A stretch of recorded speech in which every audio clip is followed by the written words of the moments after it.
Morning, everyone.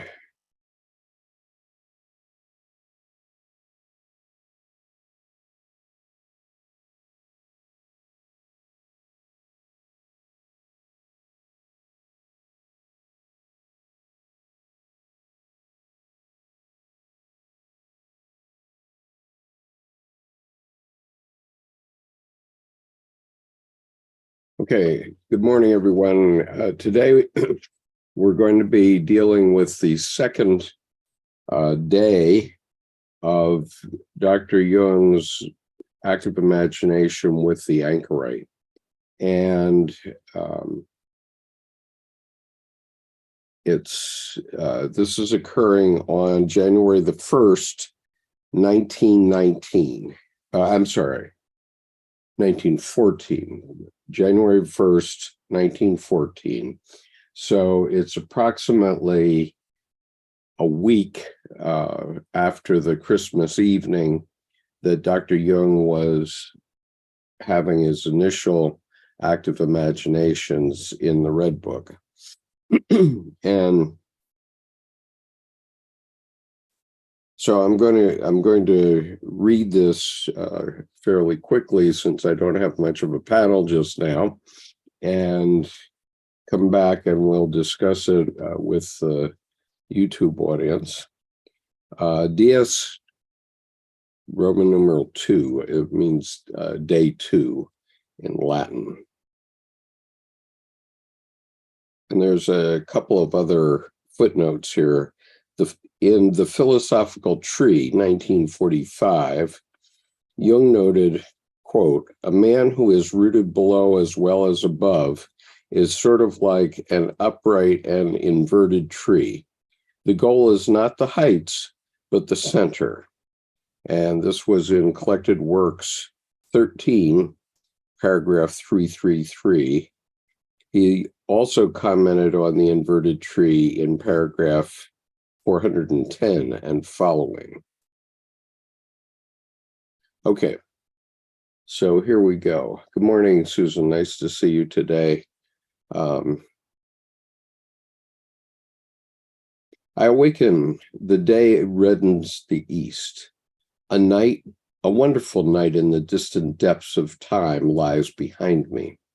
In what faraway space was I? What did I dream?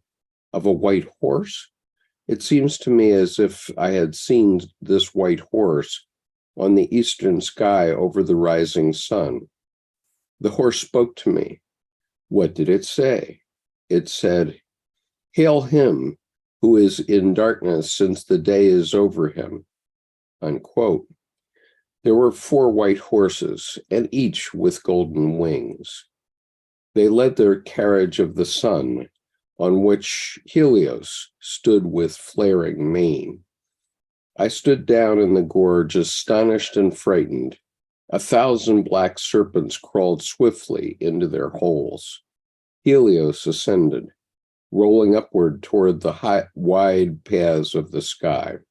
I knelt down, raised my hands suppliantly, and called, quote, "Give us your light. You are flame-curled, entwined, crucified and revived.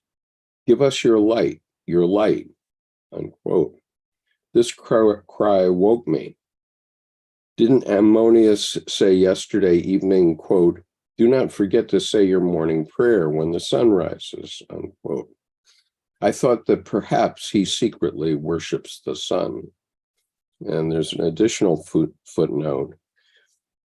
In Greek mythology, Helios was the sun god, and he drove a chariot led by 4 horses across the sky. Okay. Good morning. How are you, Michelle? Nice to see you. Morning. I'm on page 252 of the Reader's Edition. All right. I'm going to begin the last full paragraph. Okay.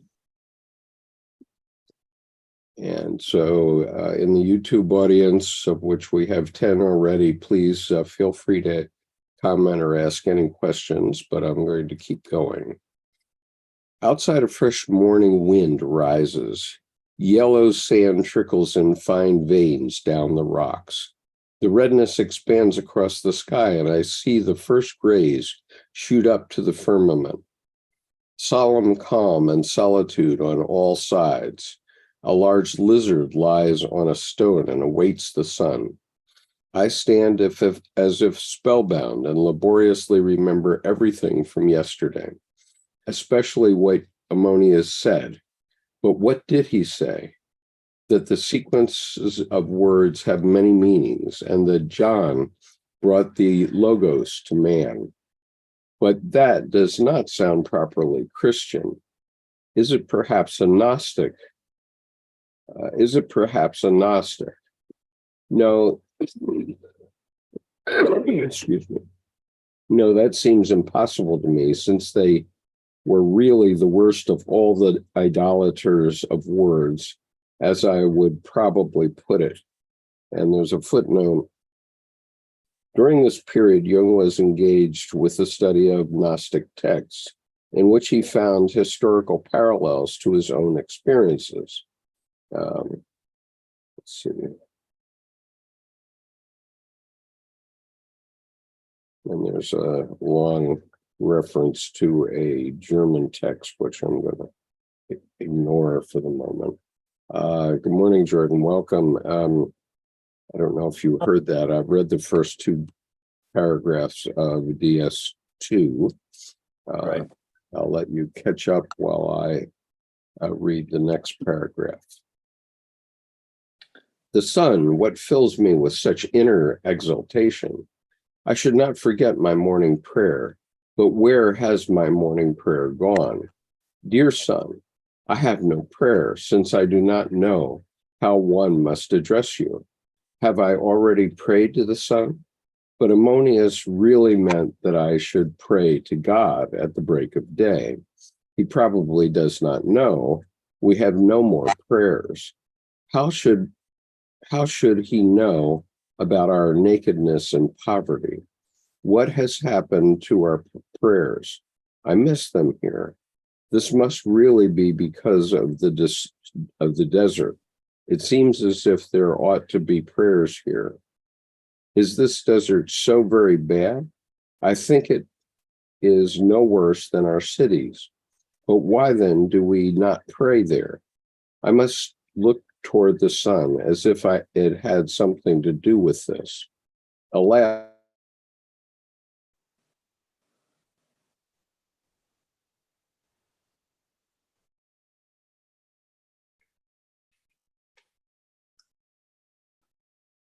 You froze and skipped right there at the last sentence. yeah, we can never escape the age-old dreams of mankind. We can never escape the age-old dreams of all species, in fact, as we know from the pufferfish. What I wanted to mention is that there was a time when I was in Tokyo years and years ago, probably was in the spring of 1983, and we had a very gloomy winter. Tokyo doesn't get a lot of snow. It's very much like the Washington area. It's on about the same latitude as Washington, but it was very, very gloomy that year. And I had a business trip that began with a weekend. And so I decided to give myself a treat and go to a sunny resort. It's not something I usually did without my wife, but in this case, I wanted to get in the sun. And so I picked Mallorca to go to. And it was quite an illuminating trip. It was still winter. And so there were not many people in Mallorca, but there were a lot of European tourists and lots of Spaniards.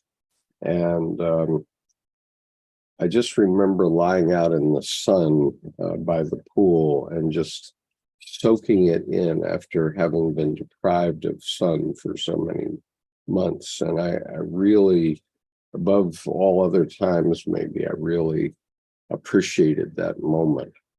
And so anyway, anything else? What's interesting is Michelle mentioned something. It was interesting. It stuck with me. I think last week or the week before, where I don't remember what it was I said, but Michelle, you said, "Wow, as an INFJ, you think that?" And it just stuck. But I think this whole one can never escape the age-old dreams of mankind.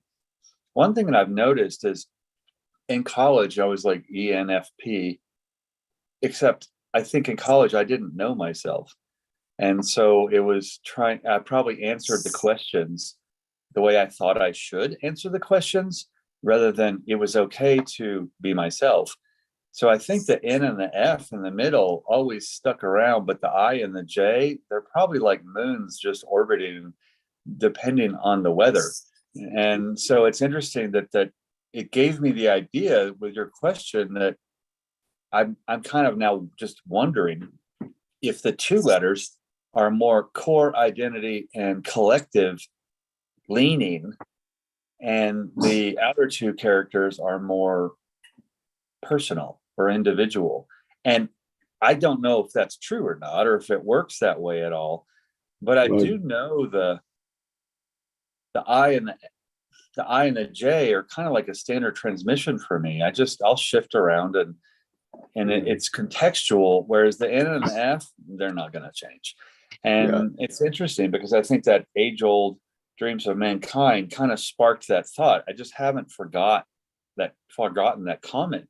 And so it led me to go, because, none of us are ruled by those four letters, but there is an identity piece, I think, that they bring up. And it just makes me wonder if the two letters are more core and communal and public in regards to culture, and are the outer two characters more personal and more how your mode of being in the world personally actually functions. So it was a thought that I thought was one of those deceptive simplicity thoughts.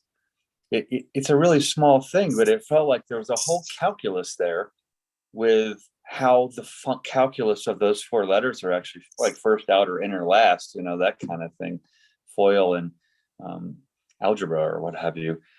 So anyway, thank you, because it was kind of, the middle two have never changed. There's the trunk of the tree, but the branches and how they're mine, and they blow around in the wind. That's very perceptive, and I want to address it. But Michelle, did you have something to say first? I was gonna say the sentence. I only read the chapter the night before, like we're in college. So this book is very new to me. But I highlighted, how should he know about our nakedness and poverty? And I just know that when I start asking the same question, but wanting different answers, or if I don't like one answer, I'll go ask a different person. For me, that's when I know that I'm lost and I've reached that land of spiritual nakedness and poverty. And it happens more often than I would like.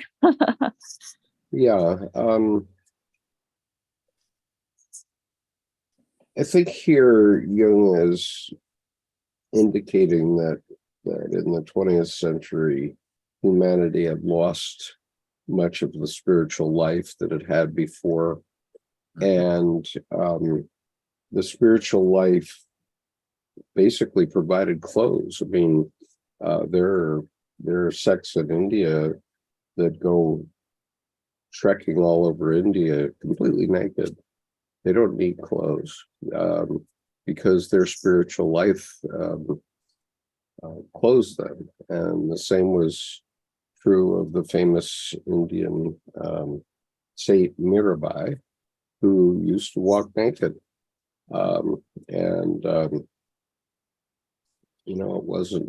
She didn't need clothing. And the same applies to me when I posed for Tim Holmes naked one time.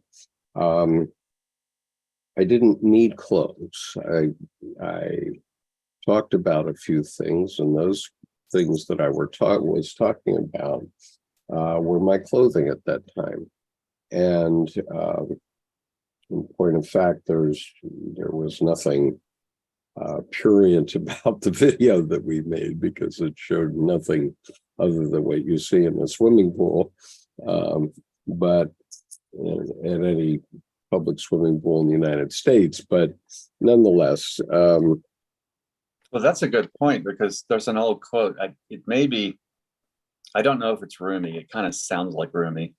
It might have been Anais Nin, but that the star needs no veils. Right. So there's a spiritual nudity where instead of persona, it's the surface is generated by the substance, and it doesn't hidden. Right. And so Tim did get in problems with some Indians about his image of Mirabai. And I'm talking about the Saint Mirabai. I'm not talking about the Mirabai who was with Gandhi, with Gandhi's group. Anyway, Tim got in trouble with some Indians for that. But, in India, they have 14 languages on the currency. So there are a lot of different points of view in India. A lot. And good morning, Judith. Nice to see you today. So I'm going to just comment on Jordan's comment about the trunk of a tree. The personality type spectrums of sensing and intuitive thinking and feeling are the central point. And I've been to 5 senior schools in the military, and the MBTI was taught at all 5 of them. And from the military's point of view, you want team members in any mission, and we always talk about mission in the military. And here I'm wearing my retired U.S. Marine Corps t-shirt today, or polo shirt. But and I was a reservist, so I only had 10 business days in active duty a year, 2 weeks of active duty, 10 business days. But in each one of the reserve courses of those senior schools, one entire day was dedicated to the MBTI. That's how important the military thinks this is. And so and it's how important psychology is in the military too, at senior levels. I mean, at junior levels, you're just learning how to aim your rifle type thing. But when you start to get up to the field grade officers, then you have to be able to think a little bit. And so they draw it as a Z with, let's see, I'll probably have to do it backward, but they want people first who are sensing people, extremely sensing. And they want those people because they get all the facts. And then they want intuitive people. The more intuitive, the better. People like Colin Powell, as an example. People like General Kelly, as an example. People like General McMaster, for example, who are well known recently. They want extremely intuitive people because they want people who can take the facts and understand their meaning in the context of the mission. Okay. And then they want people who are good thinkers. So they do it in a Z. So it's sensing, intuitive. Then they want to give it to the thinkers. And of course, this can be combined in one person, as it was in Colin Powell and these other generals. But they want people to think about it and to plan the mission, and think through how the mission is going to be executed. And then they want feeling people who are going to tell you, well, if you succeed with the mission, what is it going to mean for the future? What is it going to mean for your mission? What is your mission going to accomplish after the fact? And that's what feeling people do. And so every organization all the way up the line uses that method of sensing, intuitive thinking, feeling as part of mission planning in every armed force in the United States, every senior school. And that's a little awkward because what happens is 95% of all generals and admirals in the military, 95% are STJ. They're sensing, they're very detail oriented, and they're good thinkers, and they're very judgmental. Okay. And so they're the kind of people who you can say, Admiral, take your squadron over the horizon there, kill that son of a bitch and come back.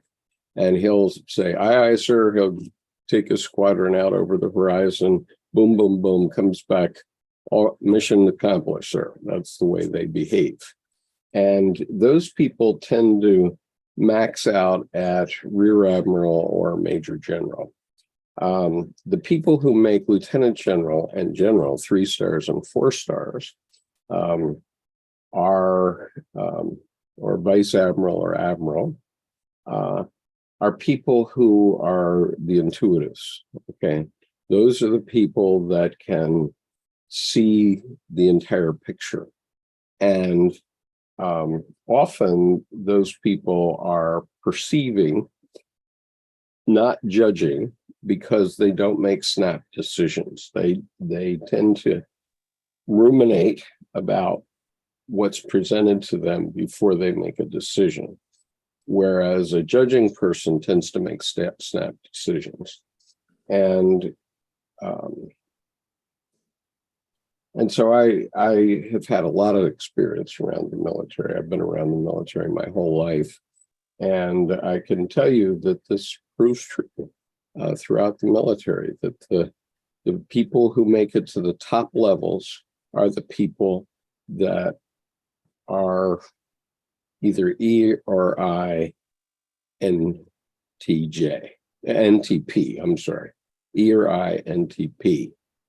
And you see that in Colin Powell. You see it in all the generals we've seen recently around Donald Trump. And obviously Mad Dog Madden was one of those as well. Even though he had the reputation for being a mad dog, he was quite a thinker. And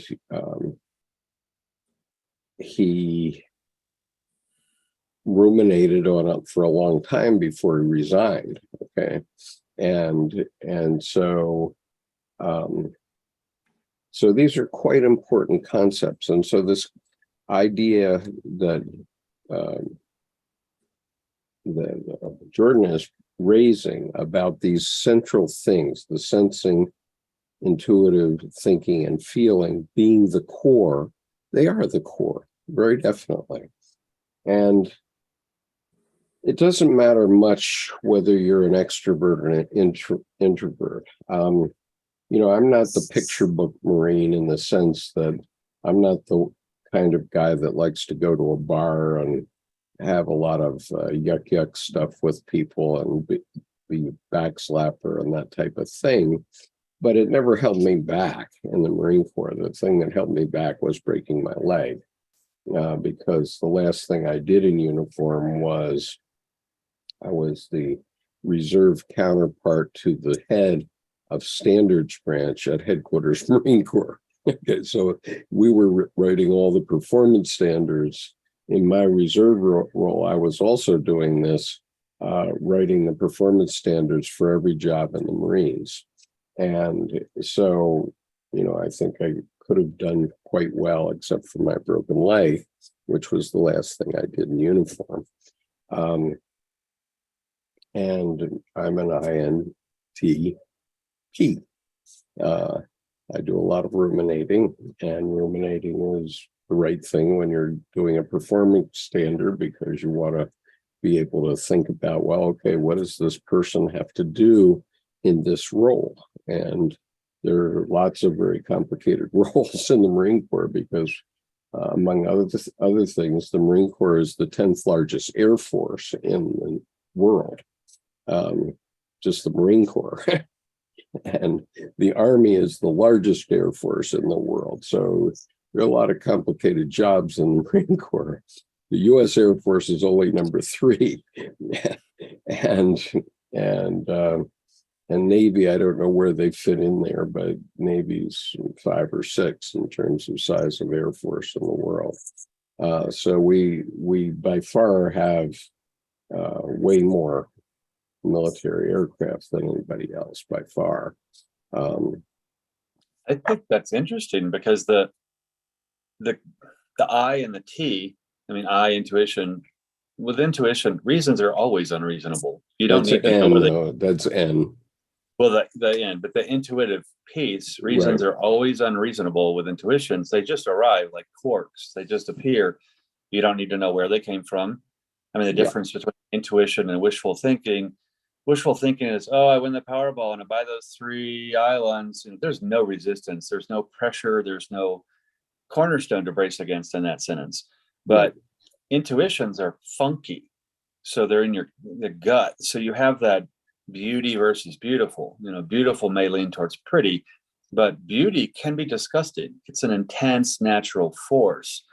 And so it's being dosed with all the nature, but then the thinking is the counterpart, where it is reason. It is, sequencing, as it were.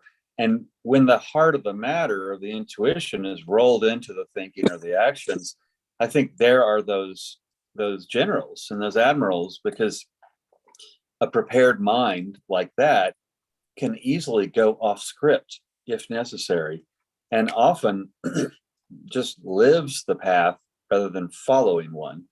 And, every step is a potential fork in the road.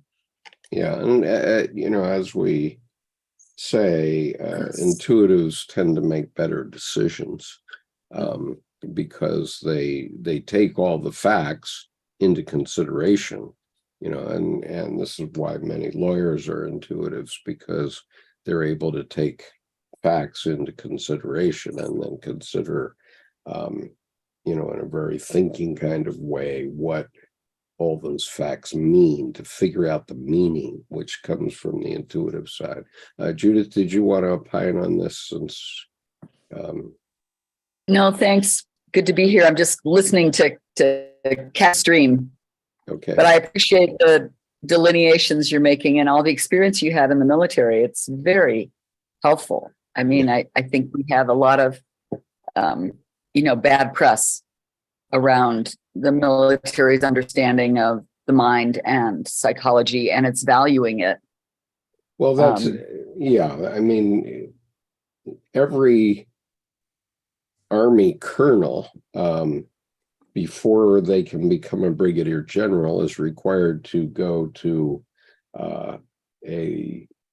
I think it's an 8-week program at the Center for Creative Leadership in Greensboro, North Carolina. And it's I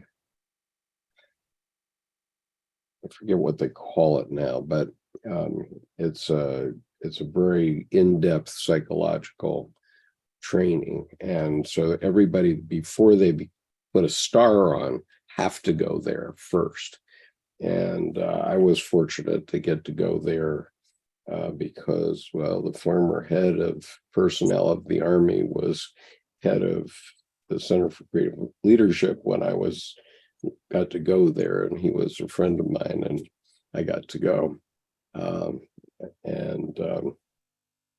It wasn't part of my military training, but it was part of my life training.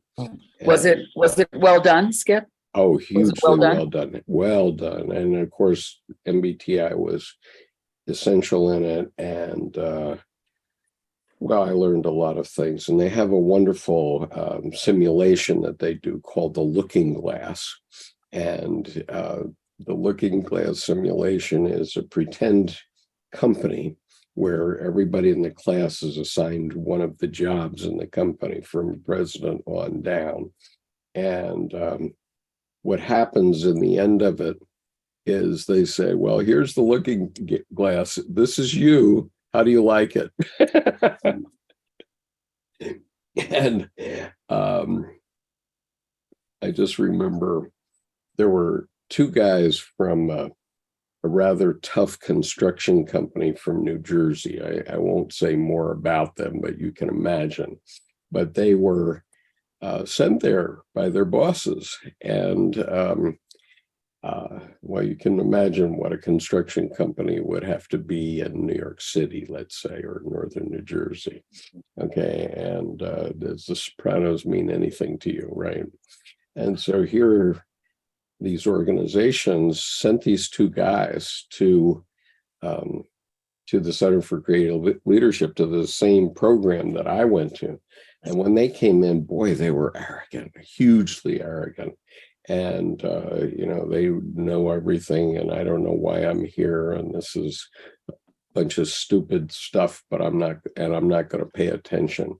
Boy, were they changed in 1 week, unbelievably changed. And it was really the terrified little boys inhabiting grown men's bodies. Yeah, which is machismo. I was like, are you sure you want to show how weak you are so publicly?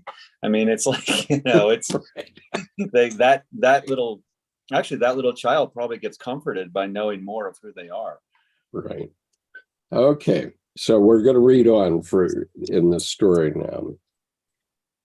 Where are we? What page? We are on page 253, the last paragraph.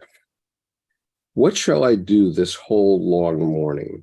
I do not understand how Ammonius could have endured this life for even a year.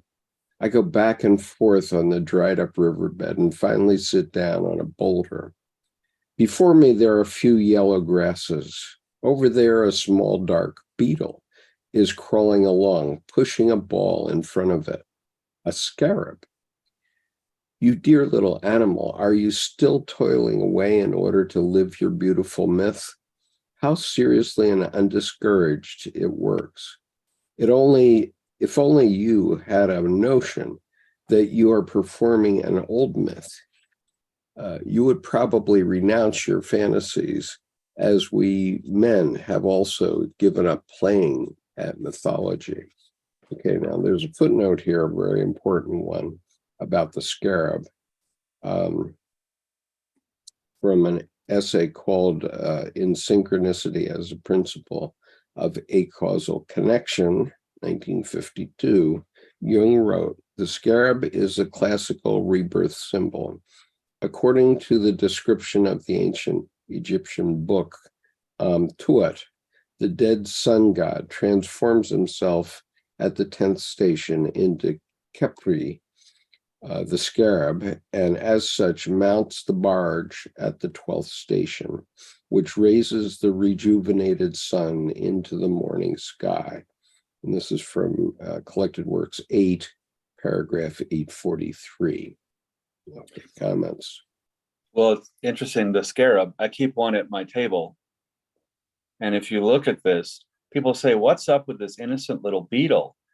But if you look at that shell and the head casing, the wing casing, that's the top view of the skull. So those are the sutures, the sagittal suture, and then the lateral suture of the skull. And so the metaphor is click, when the wing casings open up, it's the flight of the mind, or enlightenment and overall outward complete and total connection. So this little mundane piece, rolling the ball, that's recycling nature in the birth and death. And so when these wings, the wing casings open up, then the mind flies. So there's the crown chakra, in a sense, the opening to enlightenment. So that's another piece that goes with that, about why the scarab? Why is this beetle so important? And they were such medically oriented psychologists that, that's just the top of the skull. Mm-hmm. Okay, other comments? Judith, do you want to comment on this from a Jungian perspective? Can't hear you, you're muted. Yeah, I'm appreciating when we bring symbol in and how it represented so much to people way before language, as you've said, Skip. Mm-hmm. Symbolic and gesture. Yeah. Gesture is huge. And I'm just I read this last weekend. I just sort of sat around a good part of last Sunday and did the whole DS2, and I love how vulnerable Jung is in his question, exposing his, which maybe wasn't vulnerable in the 1913s, but to just go with his mind, like how could Ammonius just sit there for a year? How could he, not be stimulated intellectually and read the same book over and over? And right. And you see in this journey, and I'm glad we're going through it today together, because it enriches, I think, doing this as a group. Right. The parts of what we're talking about, whether it's the delineation through the MBTI, but he's working with different parts of himself in kind of an open, unexposed way, and I'm appreciating it a lot. Right. And Michelle, I like that. It's the human. Yeah. Jung as friend, Jung as colleague, kind of thing. I was gonna say, when I think of the scarab, we're in June, we're in Cancer season. My birthday is coming up. I'm a Cancer, and I just remember being resentful as a little girl. And my sisters got cool things like Virgo and Sagittarius, and I got Cancer. And then I went to the Chinese astrology, and then I'm a pig. So I just was resentful at all astrology, and I'm still getting over it. Yeah. But okay. In Cancer, it was originally a scarab, but then they changed it to a crab or something. I don't know. Yeah. Well, actually, that's a good point, because Cancer is one of the deceptive simplicity symbol signs, because the crab actually can easily move between two worlds. It breathes here and it can descend into the ocean, and there's no shifting, no changing. It's still just a crab. It's swimming or it's walking. And what's interesting is there's also kind of a Uranian astrological notion with the crab. I mean, the crab shell is Saturn, status quo, sitting on the throne, gives form to the formless, all that. But the growth principle, Uranus, is the individuation planet. And so what happens is when it's time to grow, crack goes the shell, sheds it off, underwater it goes, maybe under a rock, but it does not reconstitute the structure until all the growth is incorporated. So what happens is Saturn becomes Humpty Dumpty when it's time to grow. I mean, the volcano is going to erupt, capstone or no. And so what happens is Saturn, which is such a, staunch, structural, stuffy, a lot of people think, piece, is actually just there to show the general form at any given time. But when you grow, crack goes the shell. And what happens is that can be terrifying to people, because then there's structure without stricture. They hold themselves together. But then as the growth finishes, at that cycle, the shell begins to reconstitute and the structure is then anew. So I get that sucks. I don't have a cool sign. The thing about the crab is the secrets are inside. Nothing about the crab tells it anything about a larger crab, but then one day, boom, it grows. And same with nothing about the caterpillar tells it anything about the butterfly. So I think what's interesting is Virgo and Sag. Virgo, it's all about elegance and white shoes. I want it all. And Sag is like, well, I'll just fly over there. I mean, what's the problem? The reason can be completely unnecessary. But with Cancer, you kind of have a both and. So all the life forces are literally contained inside the crab shell, and they function in cyclical ways. So if that helps you re-cool, like your sign is a little more cool, just to give you a little more of the cool identity astrologically of Cancer. I'll work on it. You probably easily move between worlds, and sometimes you might know now you're deep in the dark and the intuitive because you just went there because, well, I shifted gears and that's what happened. So you kind of don't have a customs agent at the door. You probably may fluidly just go back and forth just because the grocery store's underwater and my parking lot's over here on the park. I mean, and in between, there's a whole boundary of different worlds. Right. Okay, well, let me address this a little bit further because it's interesting to see the scarab emerge at this point in Jung's career. Okay, we're at January 1st, 1914. And 42 years later, in 1956, Jung with Agnella Jaffe published Memories, Dreams, Reflections. And in Memories, Dreams, Reflections, Jung, which is, of course, a memoir of Jung's psychological development and Jung's individuation, his own psychological development. But in there, he tells the story of having a patient in his office one day, and she had a dream that frightened her, and it included a beetle, a scarab.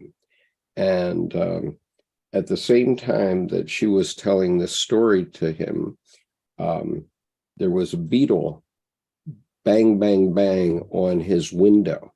And it kept flying into his window because I don't know what it saw reflecting in his window, but it kept flying into his window, and there'd be this click sound, click, click. And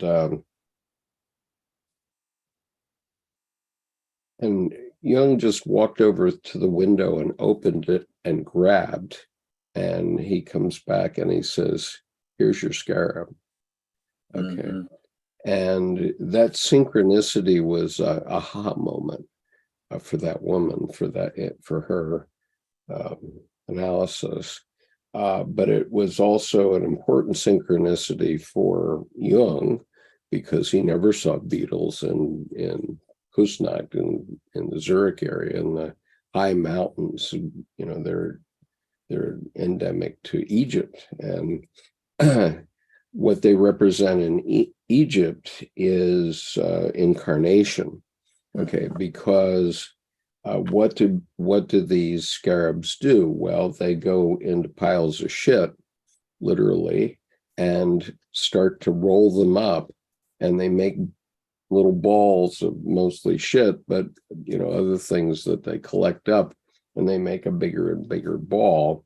And they have no clue what they're doing, of course, but the Egyptians, who were intuitive thinkers at that time, saw that as basically as recycling, or how even something as mundane as shit gets recycled by other species. And so the scarab collects the shit, and I don't know what the scarab does with it, but it creates this, it's like creating a ball of yarn or something like that. Why do you save yarn, or why do you save this ball of yarn?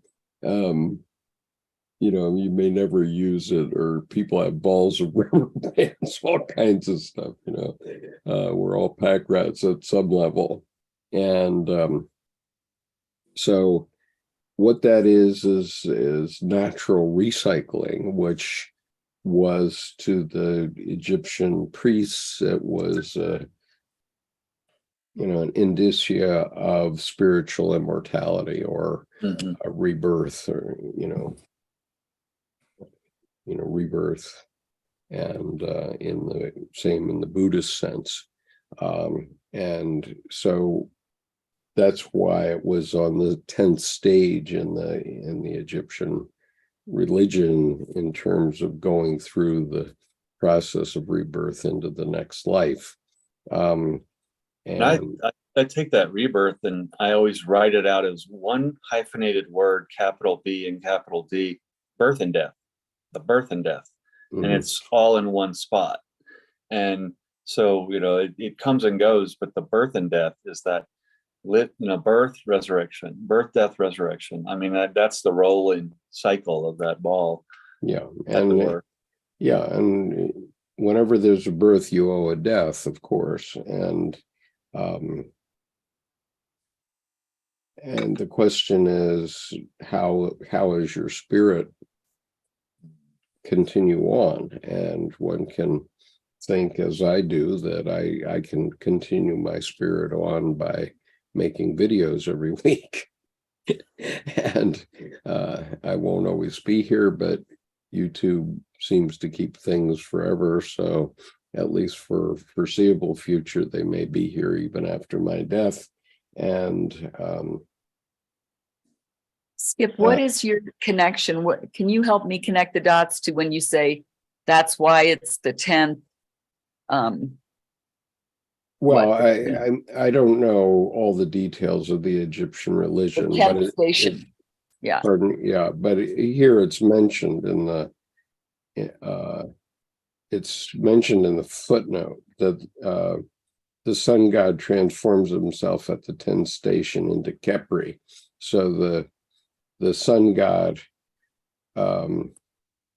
transforms itself into the beetle who's saving shit, right? Is a pack rat for whatever. I was just thinking, are you saying it connects or correlates with the 10th because it's more evolved? This is quite a toward the end of the journey, so to speak, of birth and rebirth and death.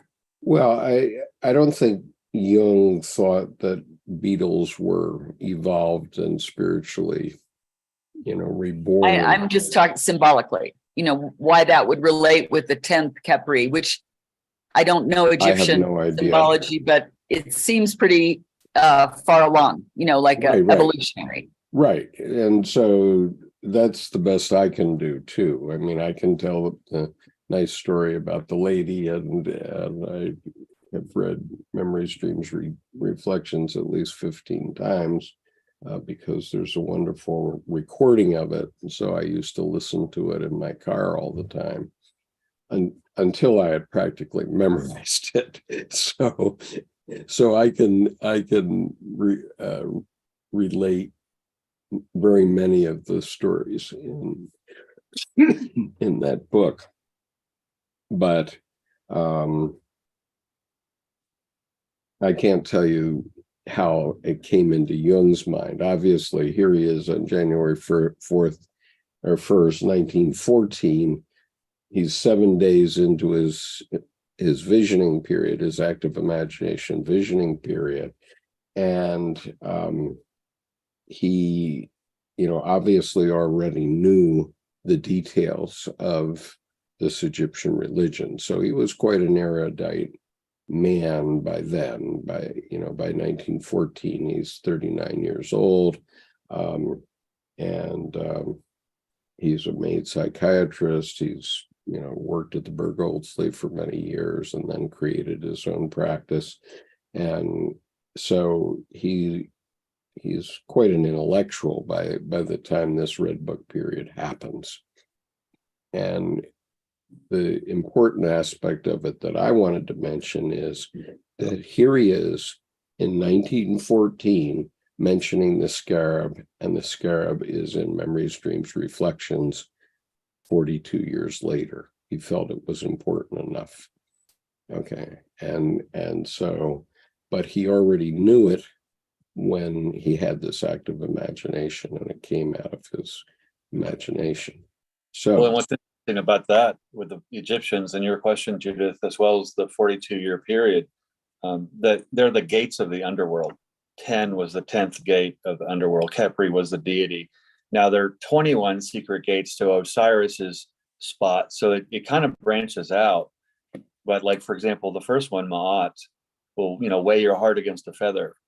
And, that's kind of a scam. Well, my heart's a porterhouse and the feather's a paperclip. How do I ever get in? And what it is the marriage of the mind and the heart that gives the heart enough breathing room to be buoyant enough to unweight the scale and fly with the feather. And then you go into the underworld in the afterlife. But then what's interesting about the beetle, 42 years, that's half of a Uranian cycle. Half of the planet Uranus' 84-year cycle. So what happens is in opposition. So you see it clearly across the chart. It's no longer here or near. It's across the table, clearly seen. So it's the scarab is coming back to him in a way that he can clearly rationalize and intuit the context of, look at my crystallized knowledge and intelligence that includes the intuition and the experience, rather than, oh, this happened.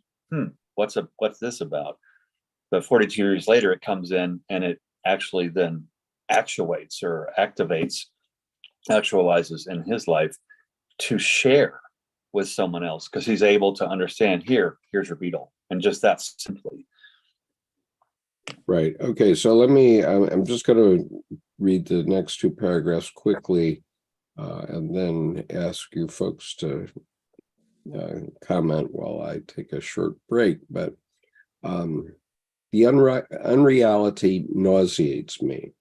What I say sounds very odd in this place, and the good Ammonius would certainly not agree with it. What am I actually doing here? No, I don't want to condemn him in advance, since I still haven't really understood what he actually means. He has a right to be heard. By the way, I thought differently yesterday. I was even very thankful to him that he wanted to teach me. But I'm being critical once again and superior, and may well learn nothing. His thoughts are not that bad at all. They are even good. I don't know why I always want to put the man down. Dear Beetle, where have you gone? I can no longer see you. Oh, you're already over there with your mythical ball. This little animals stick to things. These little animals stick to things, quite unlike us. No doubt, no change of mind, no hesitation. Is this so because they live their myth? Question mark.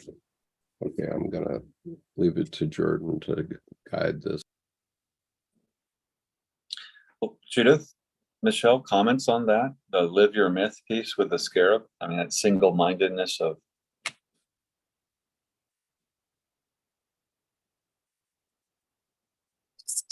First thought, when you are actually living your myth, you're coming from a deeper place of knowing than your linear brain or your rational mind.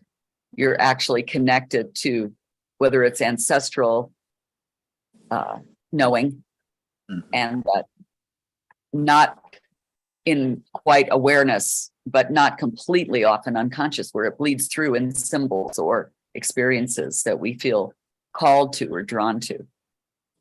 I think, Jordan, some of yours, you left your architecture, linear, rational, more secure world on that above the table level, not the liminal level. And I feel like that's what he's opening to here, is living your myth, is where you're really open to not knowing, and also having that information come through that sometimes doesn't make sense, but it feels right. Yeah, completely. That's a great point, even about my path, because, no longer in 2014, May was, I laugh, I'm in a 9-year, almost to today, cycle where it no longer was about the success of my career. With the tarot and the deck that I went through the initiation of creating, and then publishing, it became about a different way to, I was with Jungian Psychology, architecture, astrology, tarot, and writing and painting. Instead of polymath, they all turned inside, and I realized I'm simply approaching imagination from different perspectives of my psyche. And instead of the success of my career, it switched to, where, my shoes and my suit probably cost a quarter of what I made out of college the first year. I mean, all that boardroom mediation chamber stuff. It switched from success of career to what am I in service to? And then the tarot brought them all together. And so there was that comfortability with the not knowing, but in a sense, the architecture, as you mentioned, prepared me, just like martial arts. So the prepared mind can continually go off script and live the path rather than plan the path. So that's a good point about when someone gets to a certain scholarship, do they stay there and hold themselves to it? Or do they understand, it's time to grow and you evolve? And like you said, it comes from a deeper place. So in a sense, my tree got taller, but that means the roots went deeper. But it was less about how tall is the tree and more about how naturally is it balanced. And Michelle, about the living your myth with the beetle, did you have? Oh, yes, I have my Bible, the big book. And there is a quote in the back, which I would like to read. If anyone wants to read the big book, if you go to the last page about spiritual experience before reading the rest of the book, it makes a lot more sense. There is a principle which is bar against all information, which is proof against all argument, and which cannot fail to keep a man in everlasting ignorance. That principle is contempt prior to investigation, by Herbert Spencer. Contempt prior to investigation. Yeah, there you go. Yes. And what is the book? Tell us the book again. The big book by Alcoholics Anonymous. Okay. Yes, that is me. I am no different from any other alcoholic or addict. Like when I go down the street and I see a homeless person, like that could easily be me, like easily. There is no reason for me to even be here today. Like, So yeah. There is meaning to it. There is meaning to it. Yeah. Right. There may not be a reason, but there is meaning to it. Yeah, that's a good point. The meaning versus the reason. The reason is thinking, but the meaning is totality of your psyche, giving your place a residence. What was it? I think Viktor Frankl said, when people cannot find a deep meaning in life, they resort to pursuing pleasure. But then I also flip that. When people can't find pleasure and joy in life, they resort to too much meaning. Right. So there's a balance point in the middle of both. Is there joy in your meaning? And then then you don't go off the rails kind of thing. Yeah. And before I switch off, Beyonce has this new song called America Has a Problem. The beat is sick. It is so good. It's with Kendrick Lamar. And when I first heard the song, I was expecting politics. And I was like, what is she talking about? She's talking about partying 24/7, like the mindset of, and it's a really good song, and it really talks about a very real problem. So I'll pass. Well, thanks for that. Because it's interesting because I remember David Bowie about 20 years ago. He was asked, where's music going? And he goes, rap and soul music are now where the creativity exists and inhabits. He said, the white people have done plenty. That's enough. That's a good shell, but now we need to fill it. And so when she turns into that, she's not just a pop artist. That's her persona. She's a human being with deep, deep insight. And So what's interesting is, I mean, her whole success has afforded her the opportunity to explore her depths. And that song is actually, it's really risky for her career, except that she's going to move the whole ocean with that song. How many million people are going to go, oh, well, Beyonce did it, so look at that. Yeah. And so she's actually started to use that for the force of the good of helping people understand, just like the Korean group, BTS. And, I see bumper stickers all the time. I am Army, B, Army, T, Army, S, and I sometimes take pictures of them and send them to people. It's like, look at this. Yeah, you're right. And I haven't steeped in that. But Beyonce there's this cultural consciousness and conscience that she has, where she hasn't just gotten rich. She's got depth. And so I appreciate you bringing up that song. Thank you. I hadn't heard it, and now I'm going to have to go find it. Yeah. Well, since we're speaking about new albums, Paul Simon has a new album, which is a very pleasant surprise to me, because his last album, You're the One, I thought was already a spiritual album and very spiritual. But apparently the new album, I don't know the name of it offhand. I heard it, I think, but I don't remember it. But in any case, he has a new album, and it's probably worth listening to, because, at one time I asked Deb, well, where are the new Mozarts? And she said, well, it's people like Paul Simon, and now it's the rap artists who are doing amazing things. I heard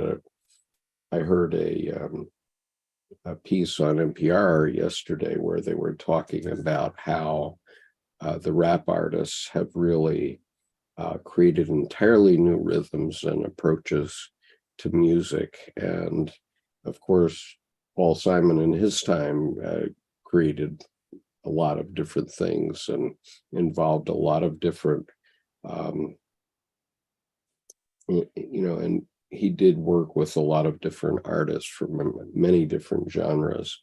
And in his time, he's a Mozart perhaps of the 20th century, but it's the rap artists that are going places now, and I don't know if they always will, but they're definitely going now. And one of the topics yesterday was a topic of copyright and the problem that they have with taking little snippets of somebody else's song and using it in rap pieces, and that's caused a lot of consternation in the last 50 years. But we're going to have to change in order to get the new innovations really rolling. Well, and T.S. Eliot said, "Good poets borrow and great poets steal." And Amela had the question, "What was the song?" The song was by Beyonce, "America Has a Problem," that Michelle had brought up. And then also, where are the Mozarts? Well, they're in rap, and they're in Hollywood making soundtracks, and where they can get paid. And so you get like James Horner, you get all these different people who, I hear a French horn, and all of a sudden I'm in Legends of the Fall out on the huge, expansive landscape. There's the French horn is almost like Coca-Cola to me. Yeah. If I hear it done, I'm like, oh, wow, it's Legends of the Fall, or a river runs through it, or some kind of epic, the 300 or Gladiator.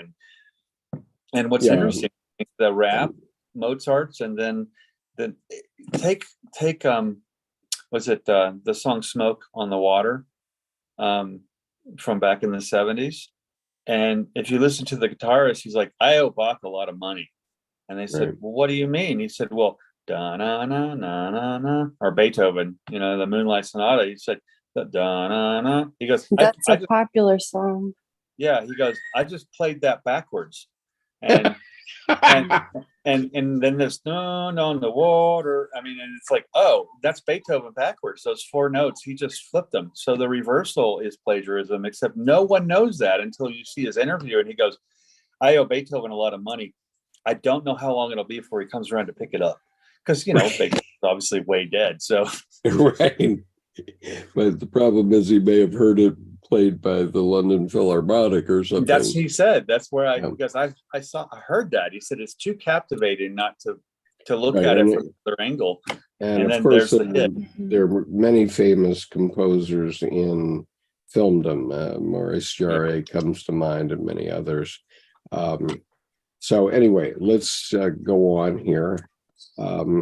We're on page 254 of the Red Book by C.G. Jung, Reader's Edition. Dear Scarab, my father, I honor you. Blessed be your work in eternity. Amen. What nonsense am I talking? I'm worshiping an animal that must be because of the desert. That must be because of the desert. It seems absolutely to demand prayers. How beautiful it is here. The reddish color of the stones is wonderful. They reflect the glow of 100,000 past suns. These small grains of sand have rolled in fabulous primordial oceans. Over them swam primordial monsters with forms never beheld before. Where were you, man, in those days? On this warm sand lay your childish primordial animal ancestors, like children snuggling up to their mother. Oh, Mother Stone, I love you.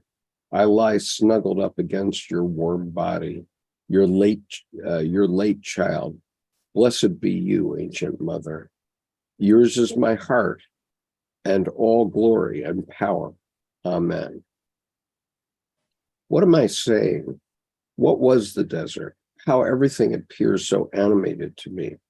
This place is truly terrible. These stones, are they stones? They seem to have gathered here deliberately.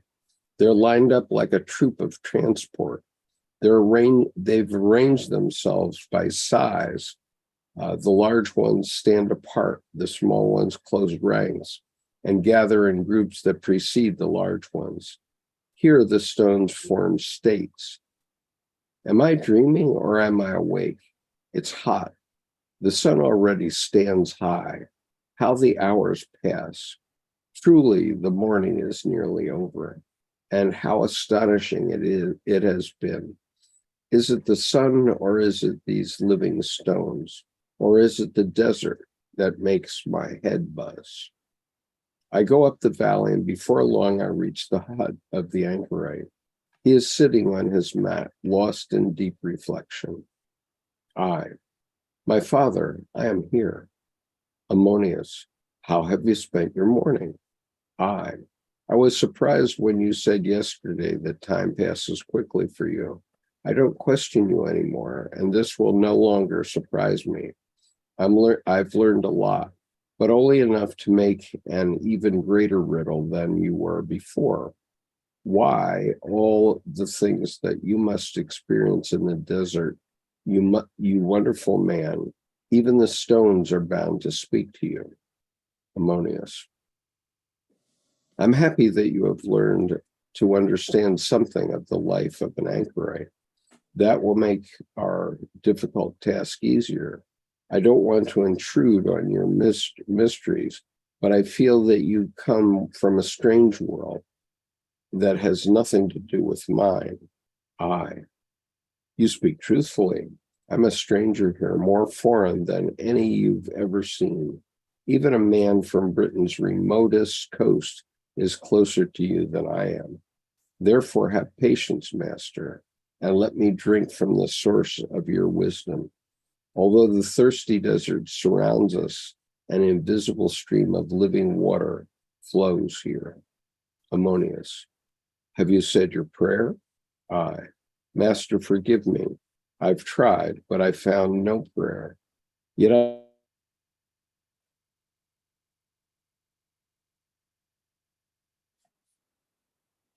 Oh, you froze, Skip.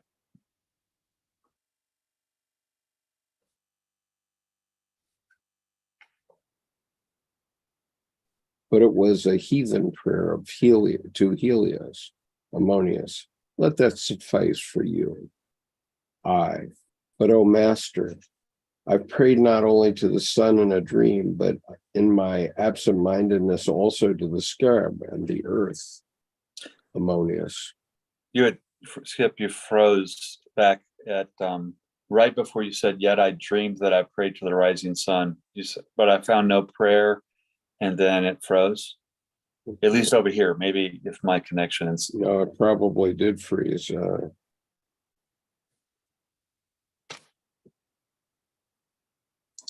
right, let me go back here. Right after, but I found no prayer.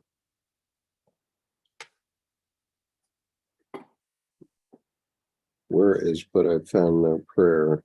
I think just 2 lines. Just go up to 2, like to AI. Have you said your prayer? Right there, and then Master, forgive me. I've tried, but I found no prayer, and you froze right there. Yet I dreamed that I prayed to the rising sun.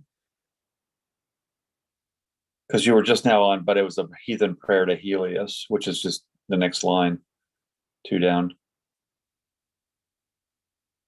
Okay, but it was a heathen prayer to Helios. That's where you came back in. That's where you.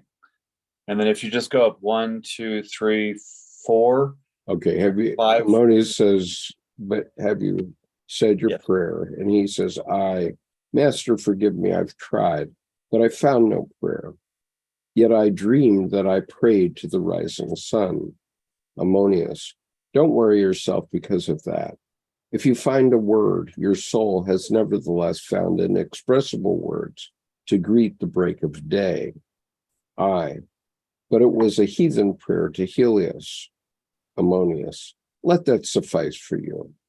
But, O Master, I've prayed not only to the sun in a dream, but in my absent-mindedness also to the scarab and the earth.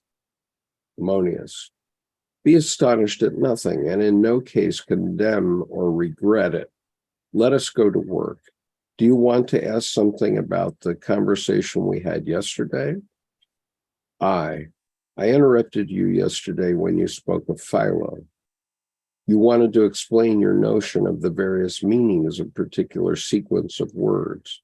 Ammonius, well, I'll continue my account of how I was freed from the awful predicament of spinning words. A man my father had set free once came to me, this man, whom I've been attached to since my childhood, spoke to me and said,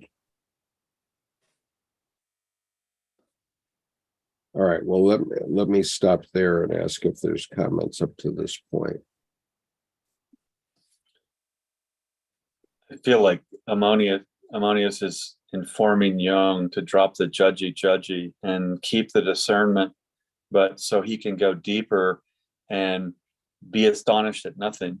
His reasoning need not be there. His thinking can understand, comprehend, record, but getting him out of the I should, I could, I ought, and the dogmatic rules to get into the living reason of the nature, which even needs no meaning, to where he's then connected. So Ammonius, I think, is teaching Jung how to connect rather than to deduce. Right. Okay, so let me just read on because this gets better. I'm going to reread Ammonius's last statement. Ammonius, well, I'll continue my account of how I was freed from the awful predicament of spinning words. A man my father had set free once came to me, this man, whom I'd been attached to since my childhood, spoke to me and said, "Oh, Ammonius, are you well?" "Certainly," I said. "As you can see, I am learned and have great success." I mean, are you happy and are you fully alive?" I laughed. "As you can see, all is well." The old man replied, "I saw how you lectured. You seemed to be anxious at the judgment of your listeners. You wove witty jokes into the lecture to please your listeners. You heaped up learned expressions to impress them. You were restless and hasty, as if still compelled to snatch up all knowledge. You are not in yourself." Although these words at first seemed laughable to me, they still made an impression on me, and reluctantly I had to credit the old man, since he was right. Then he said, "Dear Ammonius, I have delightful tidings for you. God has become flesh in his Son and has brought us all salvation." "What are you saying?" I called. "You probably mean Osiris, who shall appear in the mortal body." "No," he replied. "This man lived in Judea and was born from a virgin." I laughed and answered, "I already know about this. A Jewish trader has brought tidings of our virgin queen to Judea, whose image appears on the walls of one of our temples, and reported it as a fairy tale." "No," the old man insisted. "He was the son of God." "Then you mean Horus, the son of Osiris, don't you?" I answered.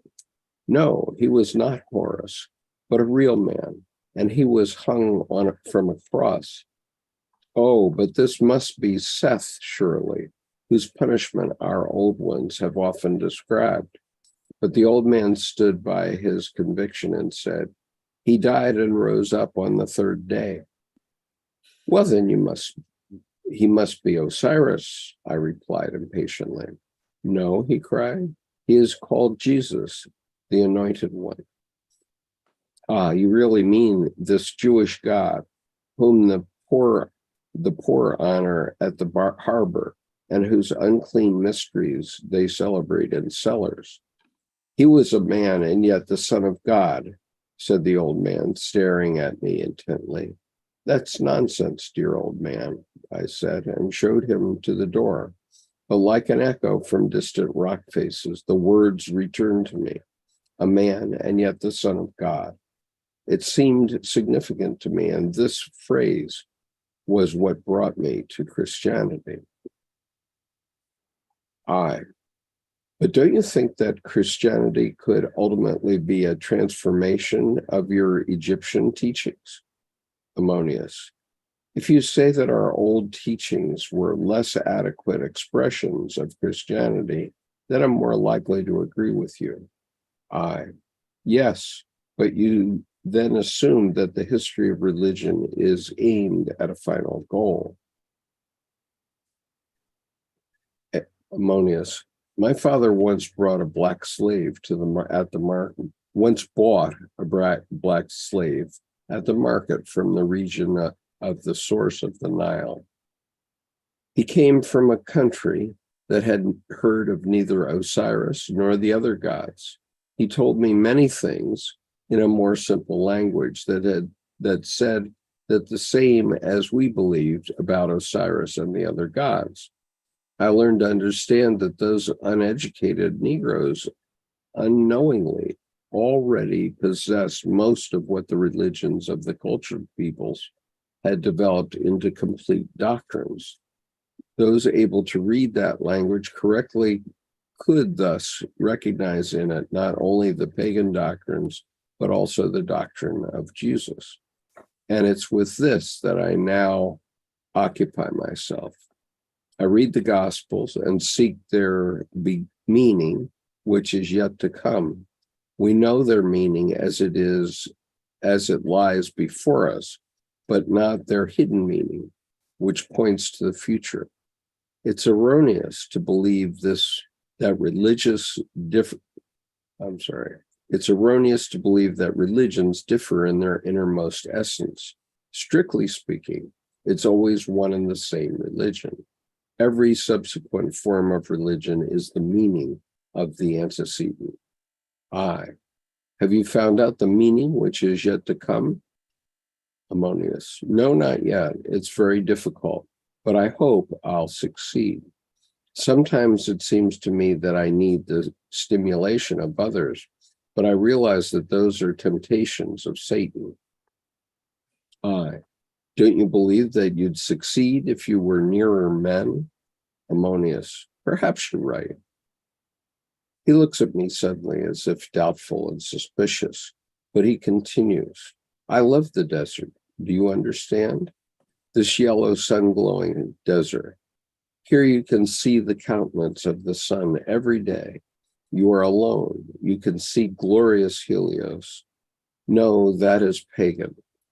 What's wrong with me? I'm confused. You are Satan. I recognize you. Give way, adversary. He jumps up incensed and wants to lunge at me, but I am far away in the 20th century. And there's a footnote. The corrected draft continues, and I am united to myself as in a dream. Christian anchorites were perpetually on guard against the appearance of Satan. A famous example of temptation by the devil occurs in Athanasius's Life of St. Anthony. In 1929, Jung noted that St. Anthony warned his monks how cleverly the devil disguised himself in order to bring holy men to their downfall. The devil is naturally the voice of the anchorite's own unconscious that rises up against the forcible suppression of his nature. That's from Psychological Types, Collected Work 6, paragraph 82. St. Anthony's experiences were elaborated by Flaubert in his Temptation of Anthony, a work with which Jung was familiar, which is mentioned in Psychology and Alchemy, Collected Works 12, paragraph 59. Reading on. Actually, before you do there, I just finished up a book that had a passage I think that applies here to that, the prophet, false prophet, history of religions aimed at some goal, and spiritual versus traditionalist. That I'd like to just I can cherry pick just three little pieces into kind of one paragraph. And when Neptune is in Capricorn, from this point of view, this correlates to false authority linked with those who claim to channel higher entities than just themselves, and to those who looked for guidance from those who claim to channel such entities. And of course, this also reflects upon one of the main conditioning patterns in the Western world, that salvation via God is outside of ourselves. Thus, most are conditioned and concerned to look for external authority figures. Because many needed to believe in a divine intervention on their behalf around the time of Jesus, at that time, it was due to political and economic conditions.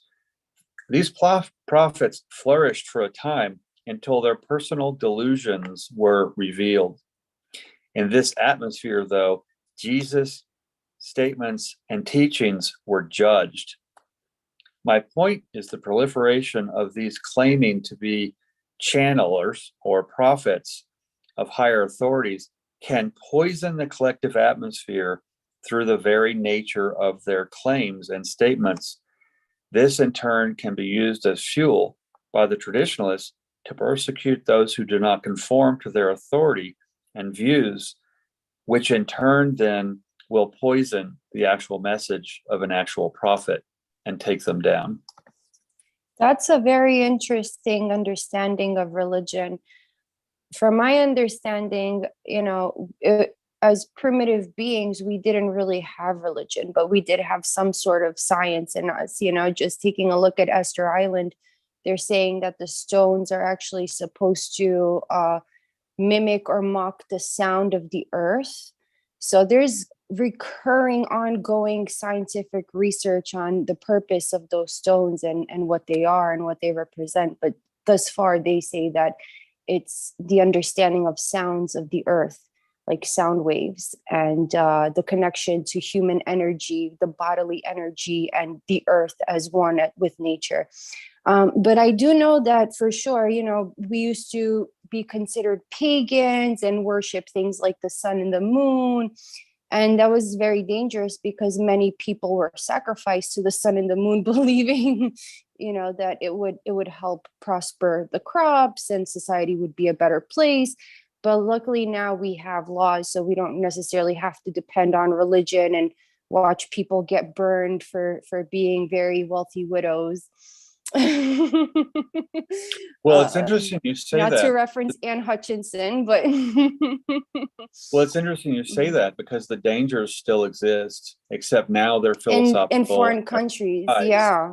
And I also and and I know, like, for example, when Michelle was saying before about the America has a problem, I think one of our problems is, like, I was listening to the recording from 1010 Wins about the September 11 terrorist attacks, and how the very next day we went straight to war with Afghanistan, even though Afghan officials were telling us, like, no, we condemn terrorism, we condemn that, it wasn't Osama bin Laden. So I don't really want to get into the political part of it, but I know for a fact that in Islam, this form of violence is very satanic, and we don't condone it at all. So, you know, there's also this understanding that there are many minorities of Islam, like many subcategories, just like in Christianity, how there are Lutherans and reformists and so on. So the same thing in Islam, we have Sunnis, we have Shiites, then we have minorities that go way down the list. And, you know, and this is my issue with that, is that we don't understand people like the Uyghurs, and we don't understand people like the Kurds and so on. And it's very unfortunate, because minorities are always the ones, I don't know why, but minorities are always the ones to be eliminated.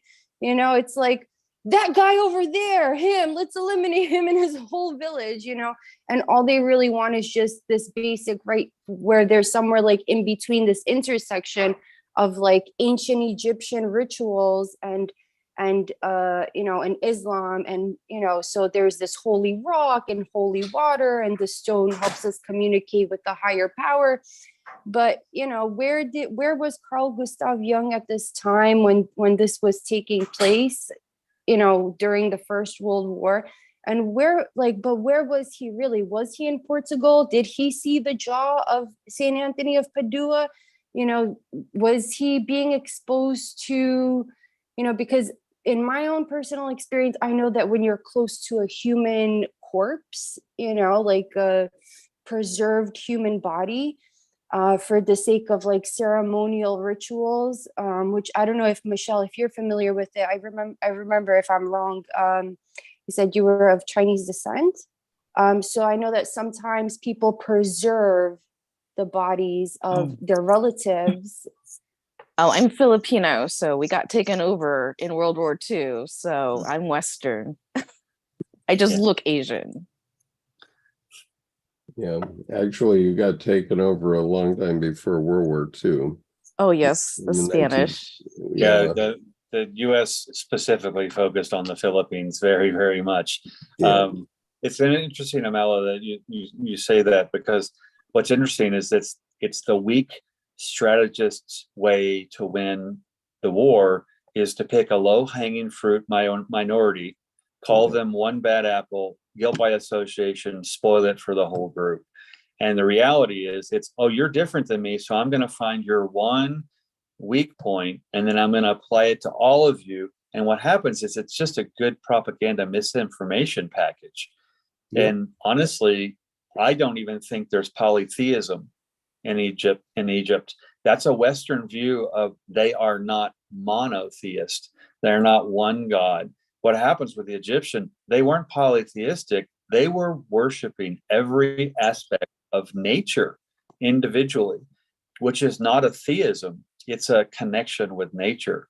And so the Easter Island sculptures being about sonic voices, literally, and mimicking nature, becomes that the ultimate, most pure divination to me is music. It's transcendent. It will move you, or icky, it'll move you away from it. It's like, you feel it immediately. So, it's the kind of thing where I think polytheism is a Western way to say, not us, except it's overly intellectually inaccurate, because it doesn't describe the connection to nature that's necessary to respect, say, an indigenous tribe through their eyes, It's a way to put down a rationality upon them from our understanding, but then you miss the nuance, the respect, the sacred, the subtle, the nuanced. And what happens is then you can condemn them because, oh, they're not us. And all you have to find is one human faulty person in that group, and then, oh, they must all be like that. So, I mean, it's propaganda and misinformation a lot of times. And collective confusion with identity. Yeah, well, absolutely. Because we are a melting pot. Yeah, we see that collective confusion in our politics every day. Yes. That's what our divisiveness is, and we have to stop having our backs to one another and start facing one another. And with dignity and difference. Yeah, because the melting pot is actually a cultural murder. It makes mud of all and robs identity from every culture. So it takes off all the hard edges and all the nuance and all the subtleties and all the big picture pieces to make mud. I mean, the melting pot is a real massive sociology propaganda scandal. Right. Because what happens is it sounds really good. We should all mix. But the reality is what we should do is we should all dance. Dignity and difference. We need to teach each other about our cultures. Dignity and difference, not become red and blue makes, violet, or, yellow and blue makes green. I mean, not that. I mean, green's cool, but we need yellow and blue, and we need the cultures to stay identifiably distinct, but without tribalism and nationalism. So we need to not lose the history, though mixing is fine. I mean, so it's kind of a both and that's the dilemma. Okay, we need to move on here because I want to get through the next 3.5 pages in the next half hour. And so that next week we have cleared the decks for everyone's favorite chapter, death. May I just question one more thing? Sure.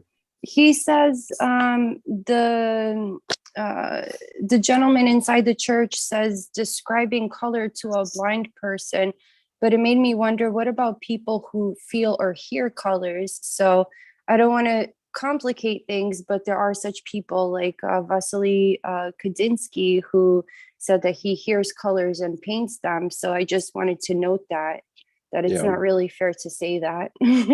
Well, I mean, Jung was trying to explain a concept here, and it was a concept within his own experience in psyche, because keeping in mind the anchorite is actually a part of Jung, and so the anchorite is trying to tell him that there's a lot more here.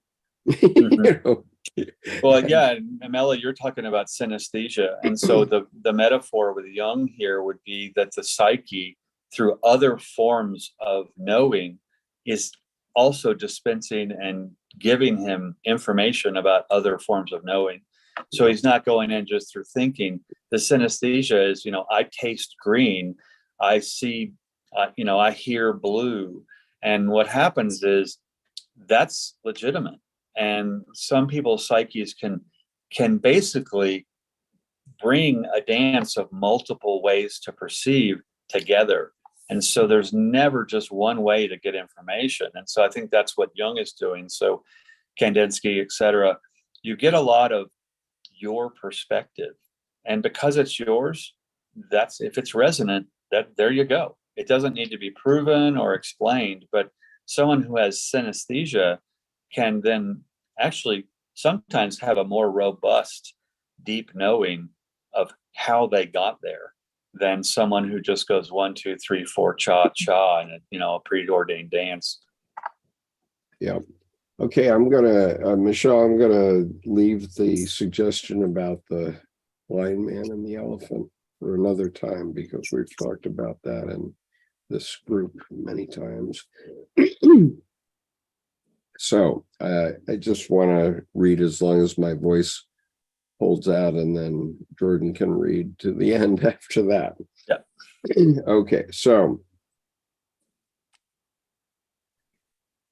we're on page 259 of the Red Book. He who sleeps in the grave of millennia dreams a wonderful dream.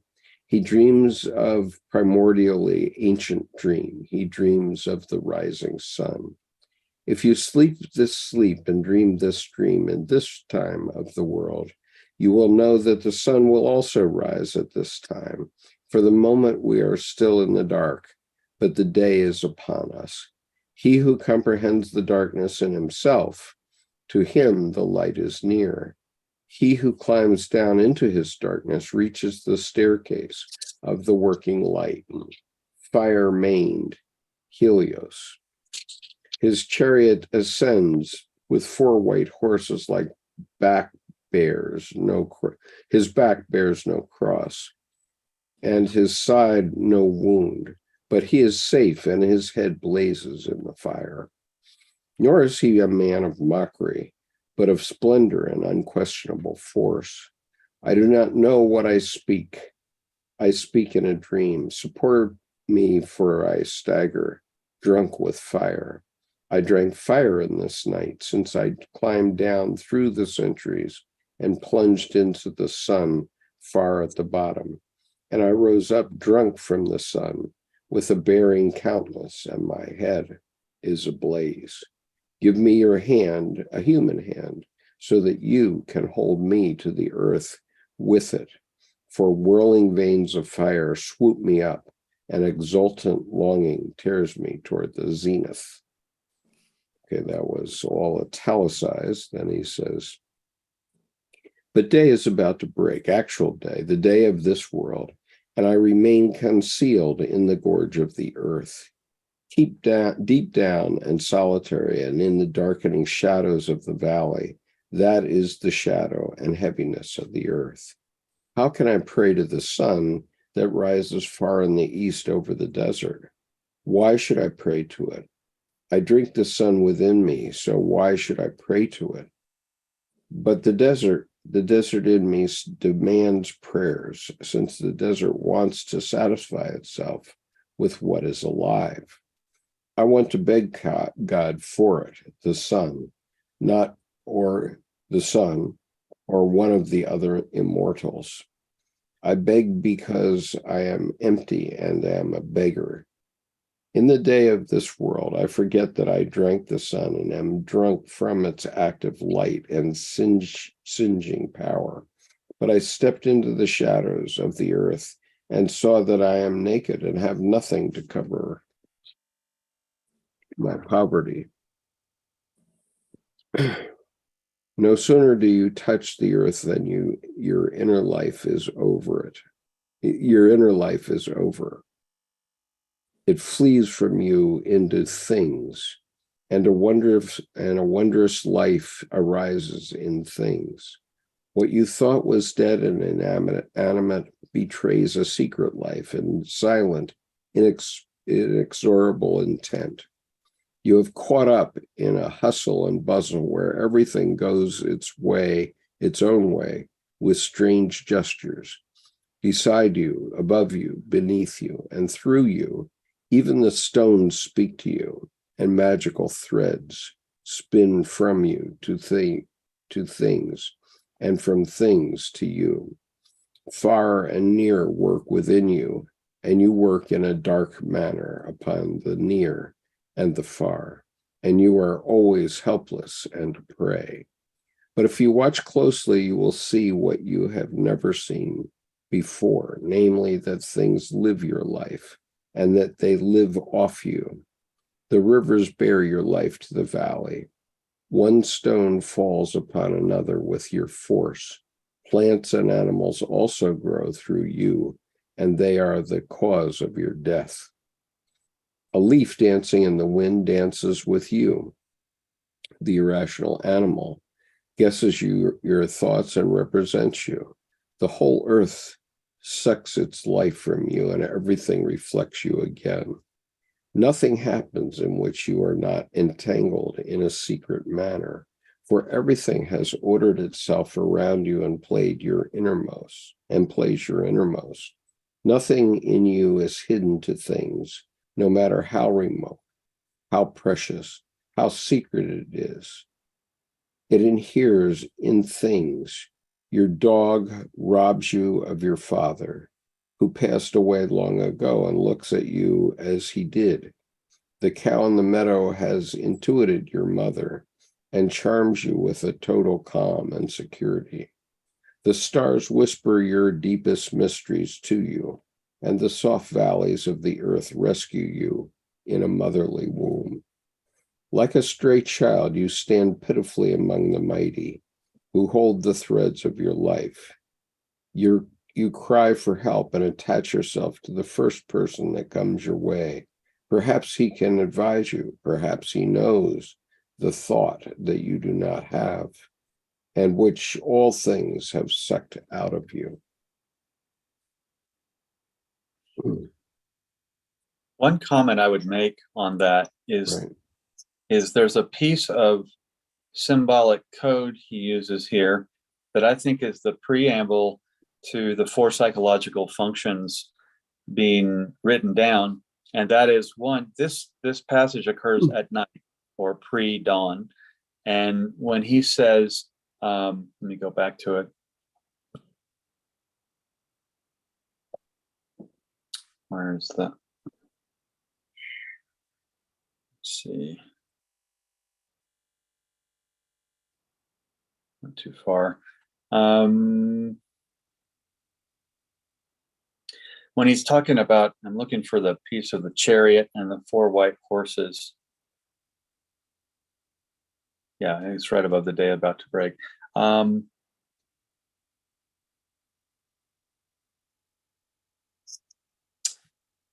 not finding the passage, but when he says I can't remember the verb, in a chariot pulled by 4 white horses. The white horses is actually in symbology the lunar horse, especially when in a night scene. So the moon has light reflected from an unseen source. So the lunar horse would be the intuitive vehicles, the 4 psychological functions, because in the daytime, those horses would be black, or in a new moon, they would be black.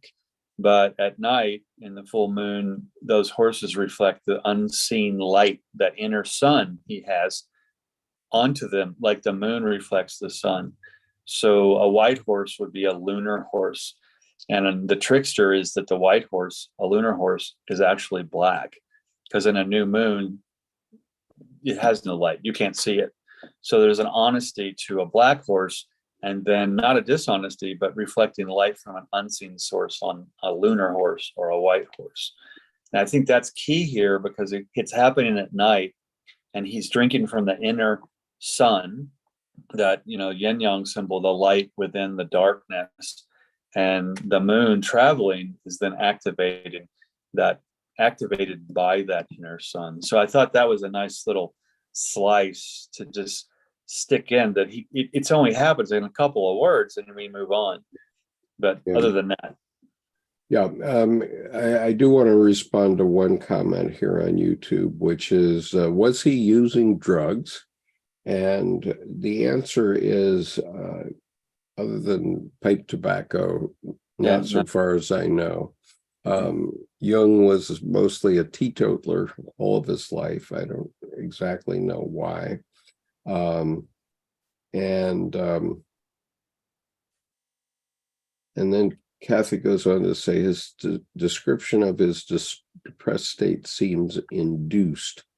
Well, it certainly was induced. It was a part of his midlife crisis, and he was psychically devastated by his separation from Sigmund Freud. He had been with Freud for 6 years until 1913.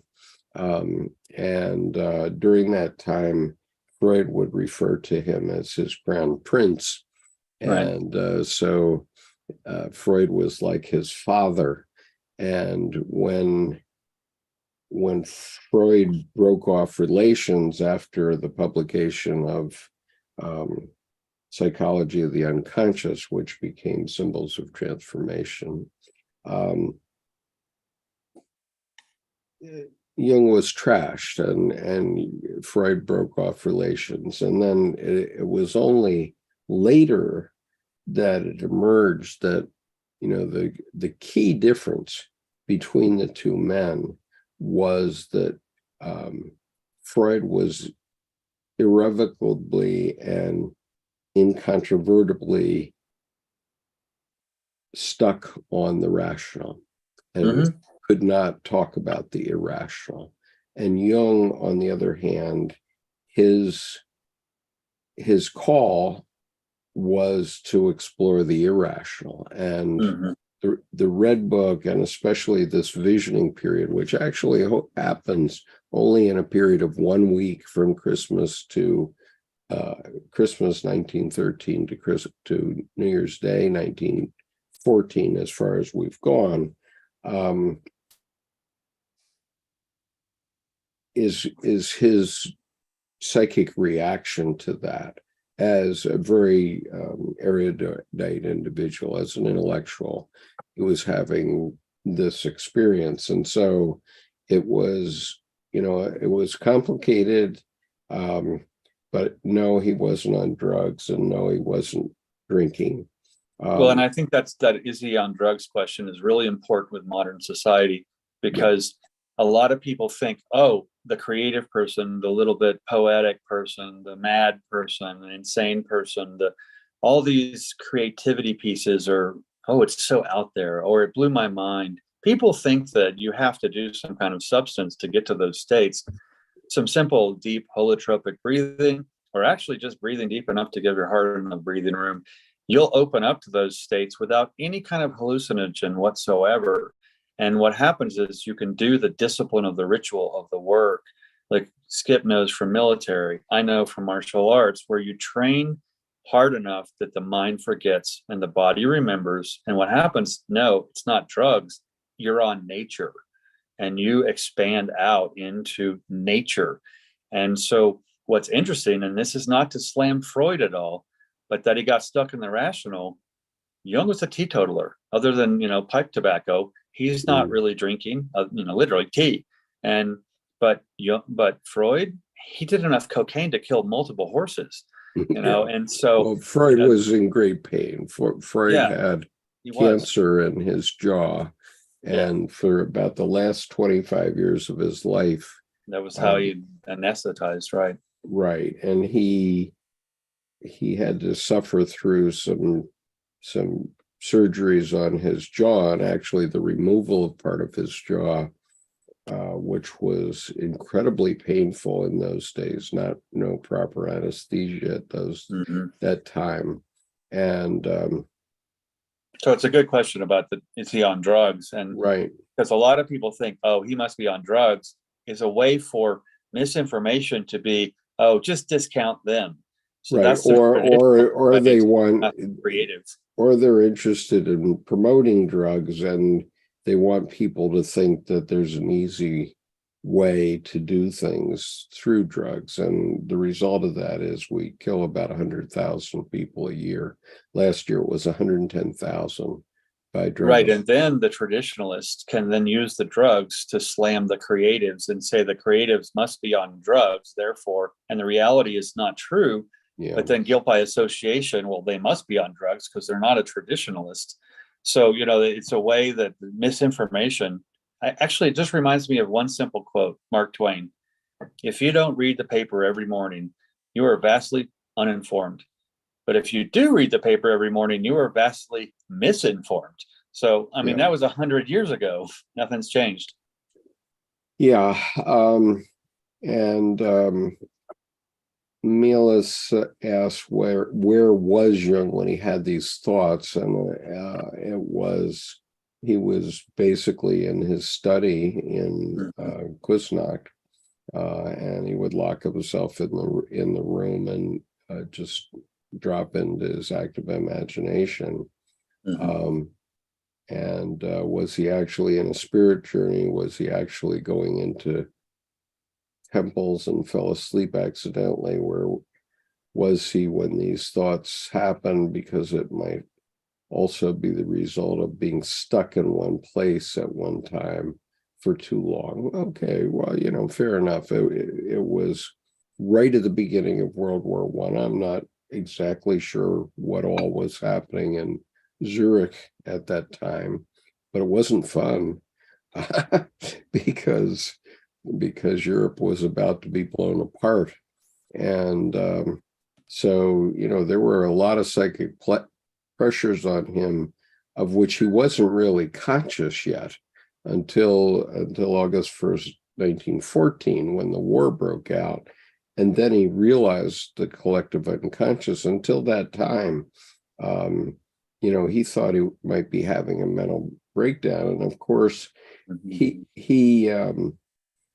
was an incredibly intuitive individual.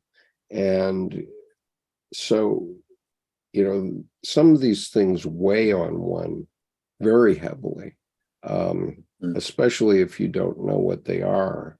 But, I went through an active imagination period in 1993 that was, quite intense. And it lasted for 8 months. It was very similar in many ways to what Jung went through. I mean, I didn't result in anything great like the Red Book, but it did result in a novel that I published. And I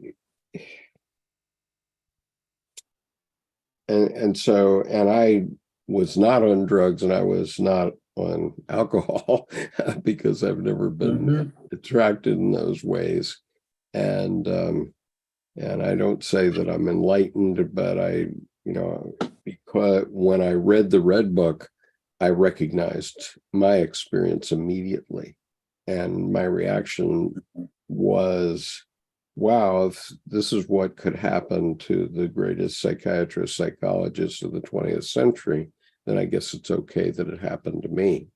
So he was on capital N nature. And I don't mean the plant like ayahuasca or anything like that. I mean, literally nature, where, go hug a tree or just be near one. Okay. So I really want to stop now and finish this last page and a half. Yeah, to get up to the death part. All right. So you mean to read forward? Yeah, you can read, sure. Page 261. I know that you would like to hear the tidings of he whom things have not lived, but who lived and fulfilled himself. For you are son of the earth, sucked dry by the suckling earth, that can suck nothing out of itself, but suckles only from the sun. Therefore, you would like to have tidings of the Son, S-O-N, of the S-U-N, which shines and does not suckle. You would like to hear the Son of God, who shone and gave, who begot, and to whom life was born again, as the earth bears the sun green and colorful children. You would like to hear of him, the radiating Savior, who as a son of the sun, cut through the webs of the earth, who sundered the magic threads and released those in bondage, who owned himself and was no one's servant, who sucked no one dry, and whose treasure no one exhausted. You would like to hear of him who was not darkened by the shadow of earth, but illuminated it, who saw the thoughts of all, and those whose thoughts no one guessed, who possessed in himself the meaning of all things, and whose meaning no thing could express. Close italics. The solitary fled the world. He closed his eyes, plugged his ears, and buried himself in a cave within himself. But it was no use. The desert sucked him dry. The stone spoke his thoughts. The cave echoed his feelings. And so he himself became desert, stone, and cave. And it was all emptiness and desert, and helplessness and barrenness, since he did not shine and remained a son of the earth, who sucked a book dry and was sucked empty by the desert. He was desire and not splendor, completely earth and not sun. Hold on, I went back too far.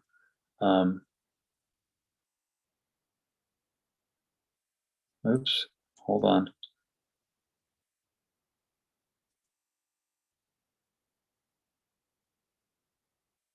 There we go.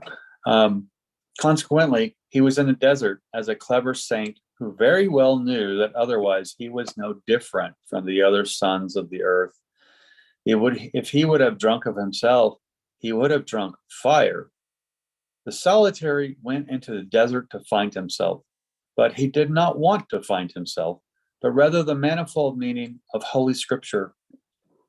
You can suck the immensity of the small and the great into yourself, and you will become emptier and emptier, since immense fullness and immense emptiness are one and the same time, one and the same.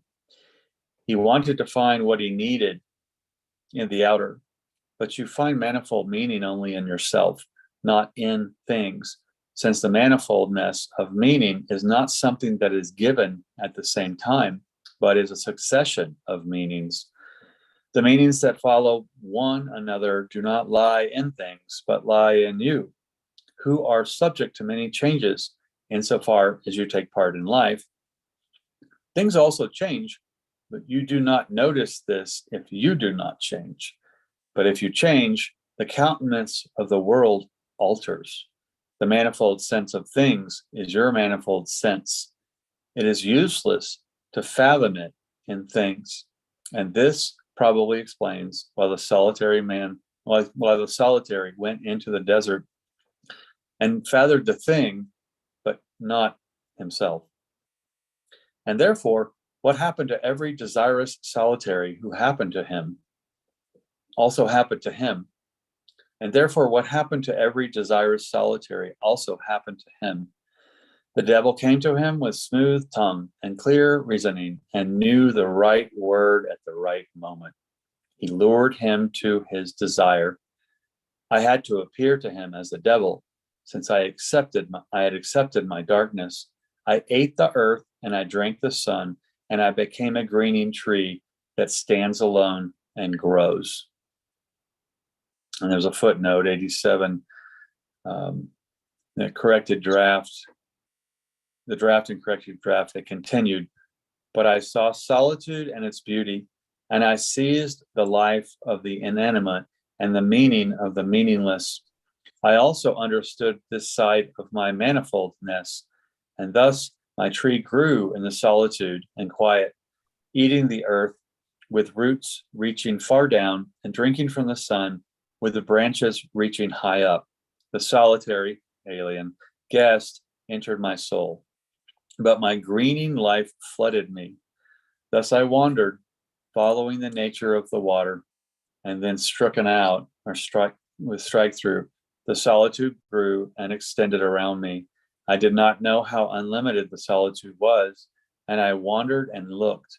I wanted to fathom the depths of solitude, and I went so far until every last sound of life died. Okay. All right. This is just such beautiful writing. I think that people really have to get themselves a copy of this book. This is the reader's edition of the Red Book. And as you see, I've marked up mine quite a lot. And I've also marked it up inside all through. You might not be able to see it, but gradually it flashes my underlining. And my copy is nearly worn out. It may fall apart at some point soon, at which time I will happily buy another copy. Well, I'd like to comment too. The one thing that he was, the word suck, suckled, all that appears so many times that you cannot not notice almost. What he's saying is that's the individuated adult, your nature, you're living, you're no longer suckling on your mother. Nature is being nourished from you. So in a sense, it's taking the life out of you to give you a deeper meaning and dial deeper. So instead of what you expect, nature is that you become that solitary great mother, male or female, and nature then connects to nourish from you. Right, and all of us have this desert within us.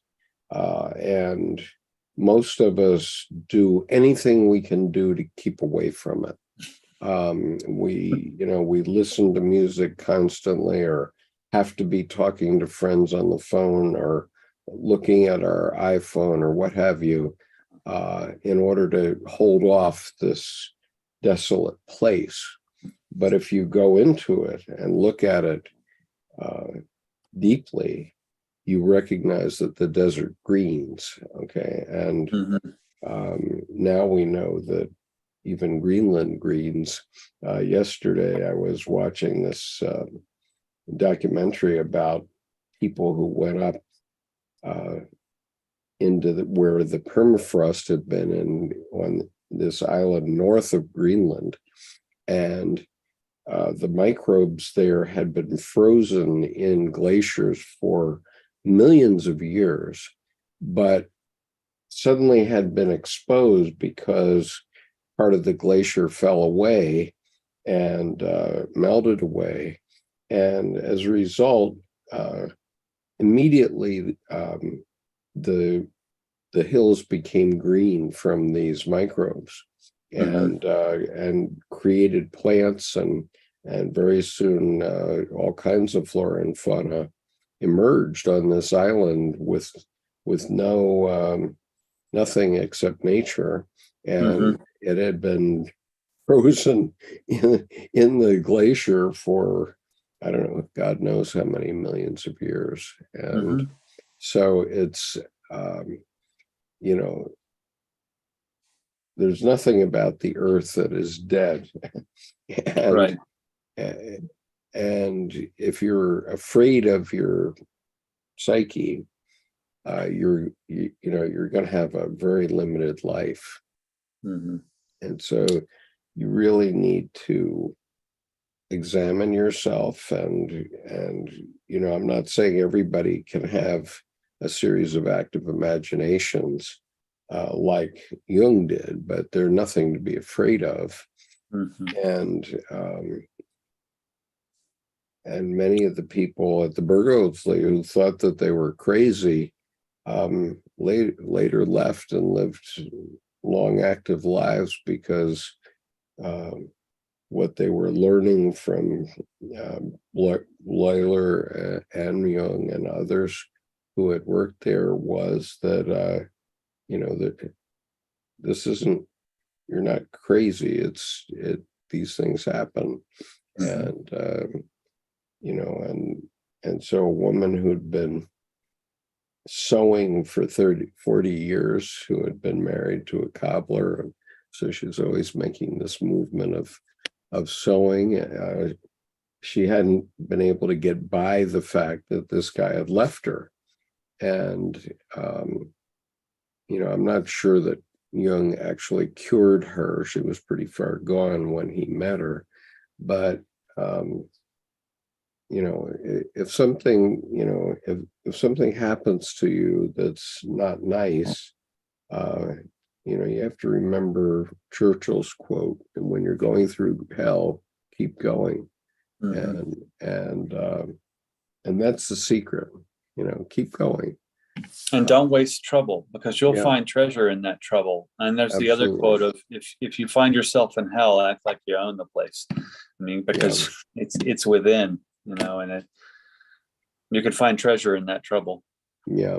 Kathy didn't punctuate, but she says anything to avoid that desert. Anything to avoid that desert. We all try to escape that thought that we don't want to have, just as Jung talks about in Memory Streams Reflections, trying to escape the thought of his vision of God shitting on the Cathedral of Basel when he was 11 years old. And he felt this thought coming on for several days as an 11-year-old. And finally, he allowed the thought, and it was quite a thought to have when you're 11 years old and the son of a pastor. Right. But he felt such relief and ease when he did have that. that vision. Funny, relief and ease, because he eliminated. It's like, Right, nice fun, right. nice fun.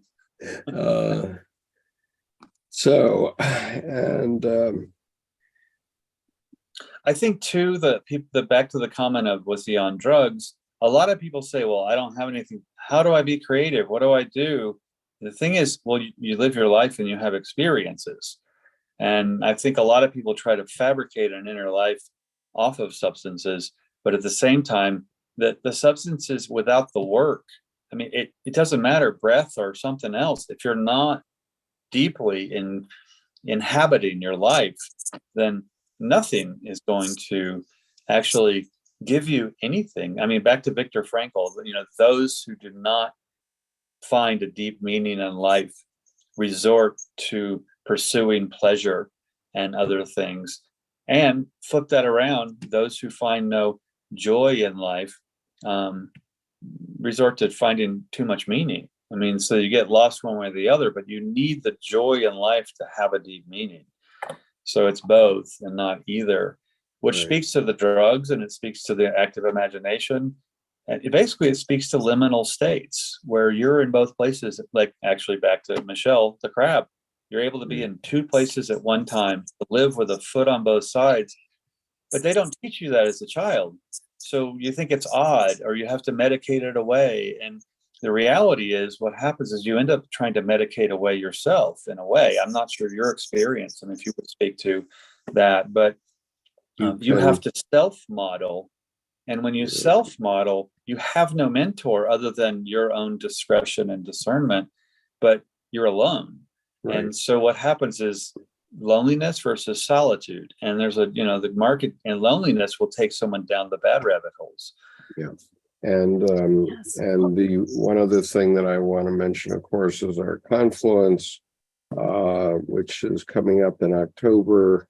And we're getting the website more and more in shape, and we'd like you to look at the website and pencil it in and get your reservations for Mount Madonna Retreat Center in soon, because we're only going to have room for 40 people beyond the organizers.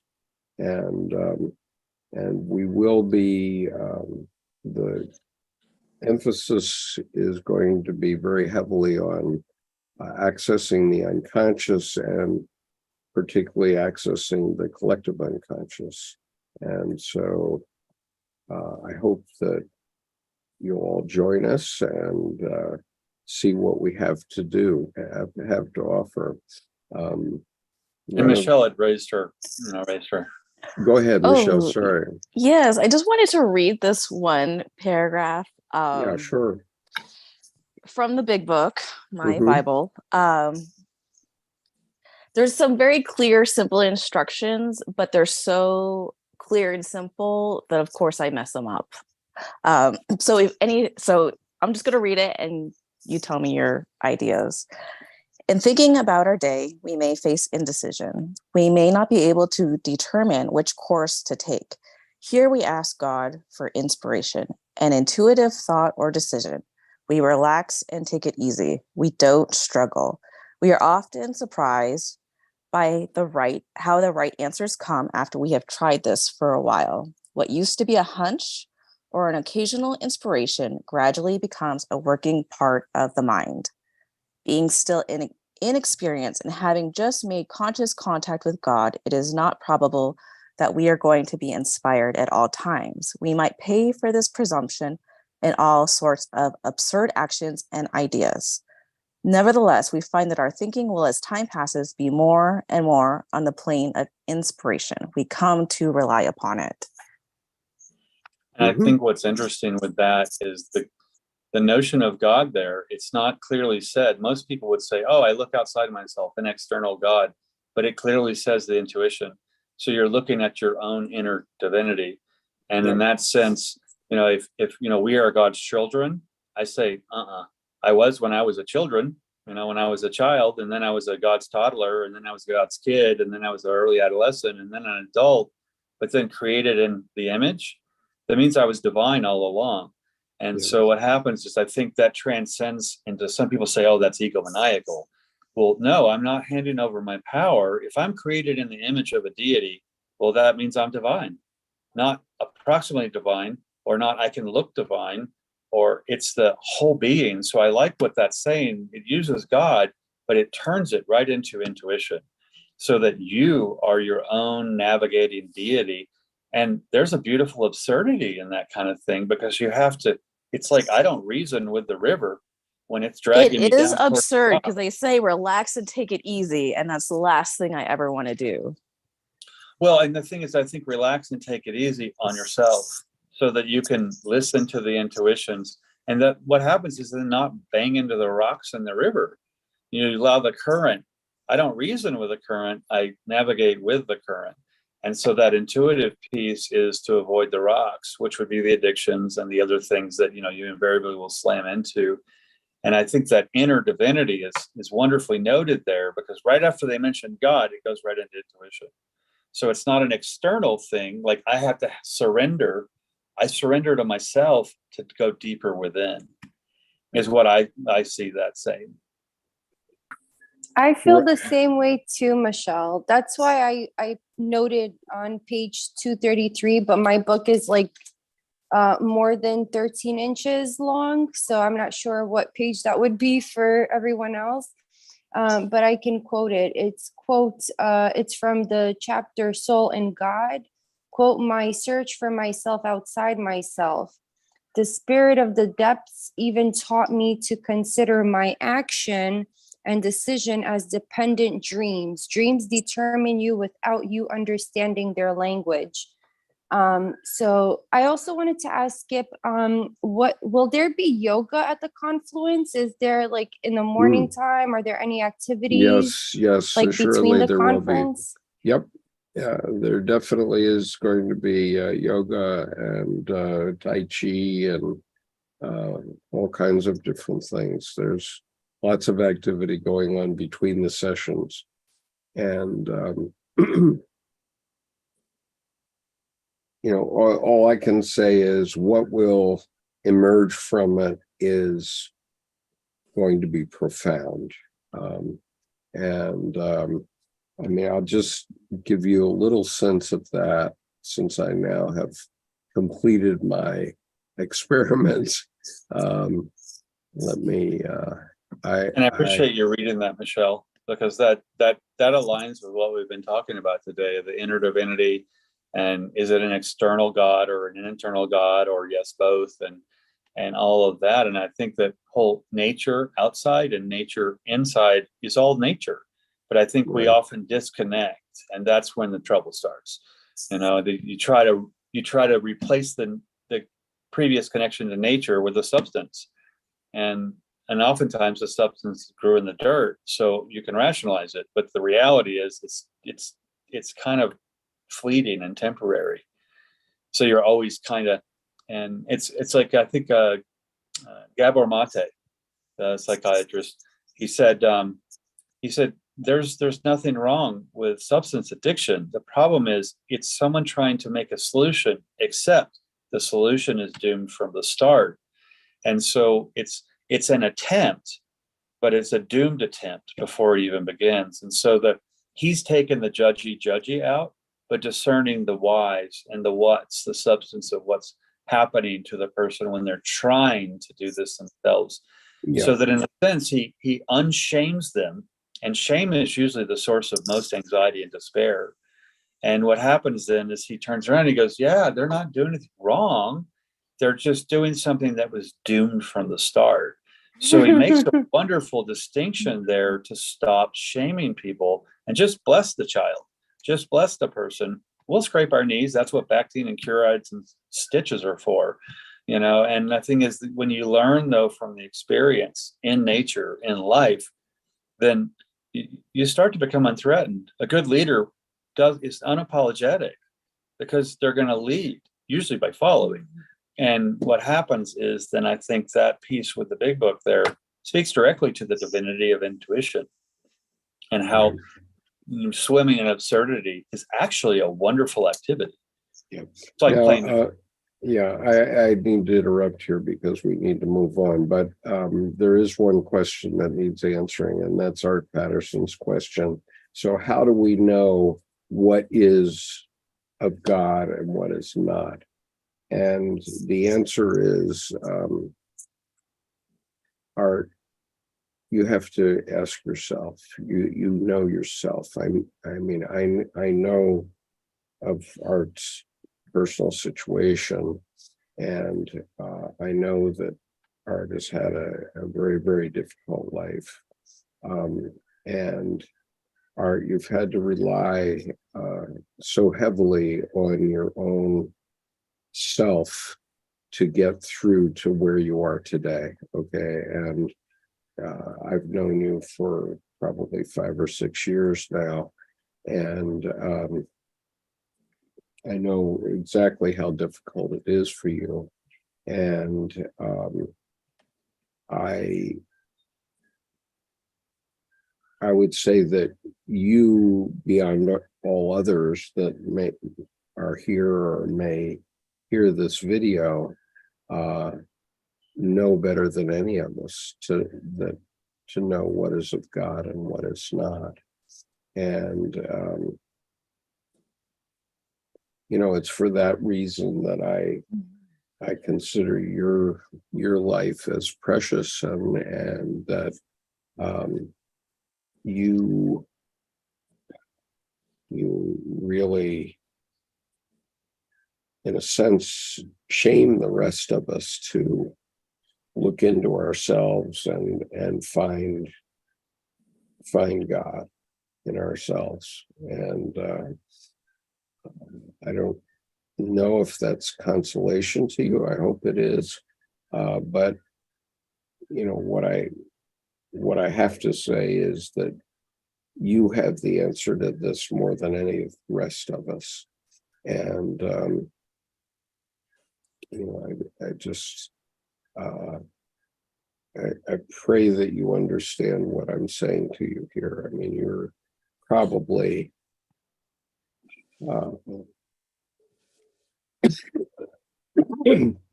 you're probably the most loyal follower of this YouTube channel.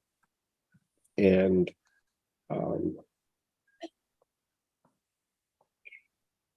the fact that you are, and that you have been here consistently for so long, says to me that you have a lot of the answers in yourself. And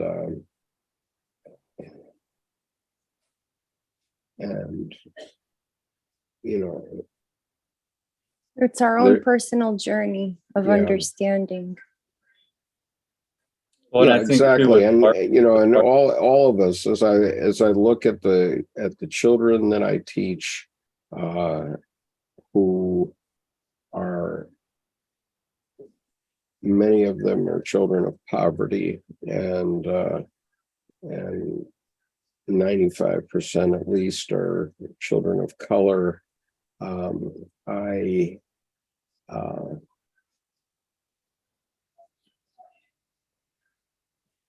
I have to remember how precious human life is. Okay, how precious human life is, and all of us, certainly all of us who live in the United States, are the winners of the lottery. Huge winners of the lottery, where we have, for the most part, a life of relative ease as compared to other people in the world.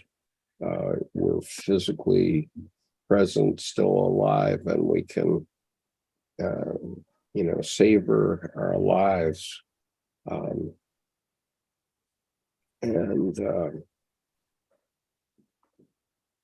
I had an experience a week and a half ago with, I did donut parties for some of my classes for winning their class mural contest based on their own teachers' votes. And in the second grade, I passed out these donuts, and there was one little girl who had a chocolate covered donut, chocolate iced donut.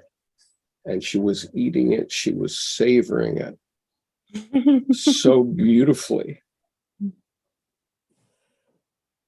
And just seeing that moment for her made my entire year of trying to substitute teach in our county schools worth it. Okay, that one thing above all else. And so, you know, none of us have lives of perfect privilege. I have not achieved many of the things I had thought I could accomplish, and in some ways wished I had accomplished. But at some point, and I can't say when this was exactly, but at some point I came to know that what I'm doing here and what I'm doing in the school and with the Confluence is why my life exists. It truly is the meaning of my life. And so, you know, I can pound my chest and say that I accomplished this, that, and the other thing. But, you know, what I've done on the internet with archetypeinaction.com and with this YouTube channel are truly representative of the calling of my life. And Amen. yeah, and you know, for better or for worse, I don't pound my chest about that. But anyway, I want to share with you, since I brought it up on my screen, one of the things that we're going to do at Mount Madonna is that we are going to do a group Rocky, okay, and that will be a mural, and I've been doing Rockies and finding them incredibly meaningful to me as I went along. And so I came back from California in April, having been introduced to this style of art by Colin Kibert. And so everything I do is after Kibert. But I did Rockies in all of my classes who are 2nd through 5th grade. And everyone did an individual Rocky, and then each class did a class mural, and then we did a school-wide mural. So what I'm going to show you is the school-wide mural. And on this mural, all 600 children who go to this school put their mark. And it's to me, it's breathtaking, but I'm going to share it with you now. If you haven't seen it, you might appreciate it. You might appreciate what we're trying to do here. Now, what's going on? Wait a minute. And share it till there we go. Okay.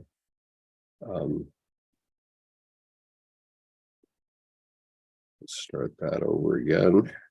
I grew up also with like this confusion of like existential questions and, you know, what is the meaning behind all this? And, you know, whether it was in a mosque or in a church, I was always told God will not put anything in your past that you cannot resolve for yourself.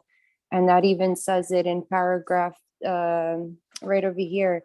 And nothing happens in which you are not entangled in a secret manner, for everything has ordered itself around you and plays your innermost, that we just read in Dye's part 2. Right. Now, this is a 24-foot long mural. It's 3.5 feet wide. And I'll get a little close to it. One of the things that we did with it was I asked the children to find what images they found within the body of this mural. What things did they recognize? And we identified 305 things that are embedded in this mural that the children saw, including, for example, Yoda from Star Wars is in here at least twice, many other things. And,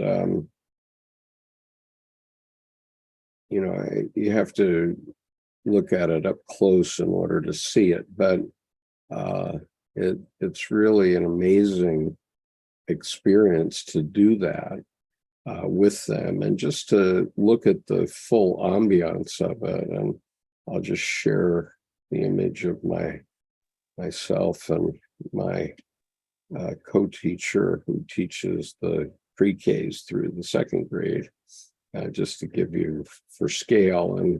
And this school that I work in is quite remarkable because on all the walls are these remarkable murals that have been painted, and they're quite different, and they're wonderful.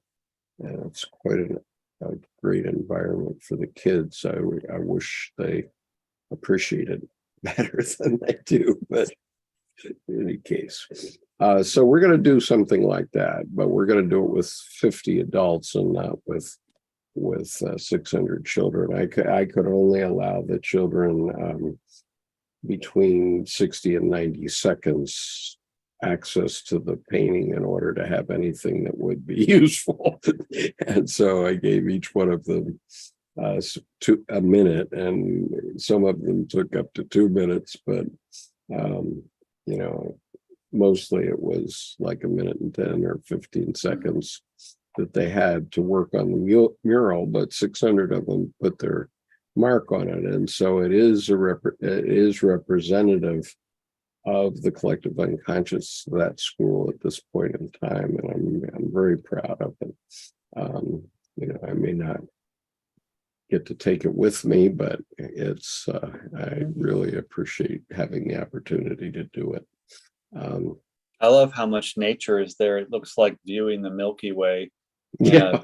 Where, when you're out in the desert, Chaco Canyon, where there are no city lights, and people go, oh my, wow. And that's always been there. And native cultures, 10,000 years ago, they didn't have to learn a lot. They just look up. They saw the stars every night, all of them, and so most people knew that. And so that whole piece kind of reminds me of that stretch of the Milky Way. Right. And Augustina, thank you so much for your comment. I really appreciate it. So we have to move on. So next week we have this chapter on death to look forward to, and it's a topic that's near and dear to most of our hearts. And I have a note in my book that says intimations of World War I are indicated in this paragraph, or in this chapter. Just the title reminds me back to that cartoon I think I mentioned a couple of weeks ago, but there's a cartoon where there's this couple and they have this railing and they look over and there's the Grim Reaper, and then they're on a cruise and they go, oh, look, it's Mr. Grim Reaper. And so the woman goes and taps on his shoulder. So you take vacations too? And all Death does is say, That's so good. But then they pan out and the name of the ship is Titanic. Oh my gosh.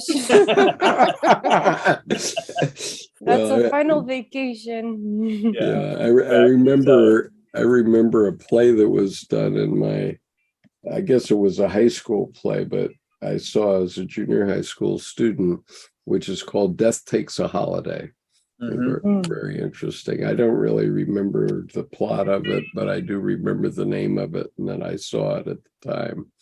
And so anyway, peace, everyone. Thank you for being here. Thank you so much. See you next week. Bye-bye.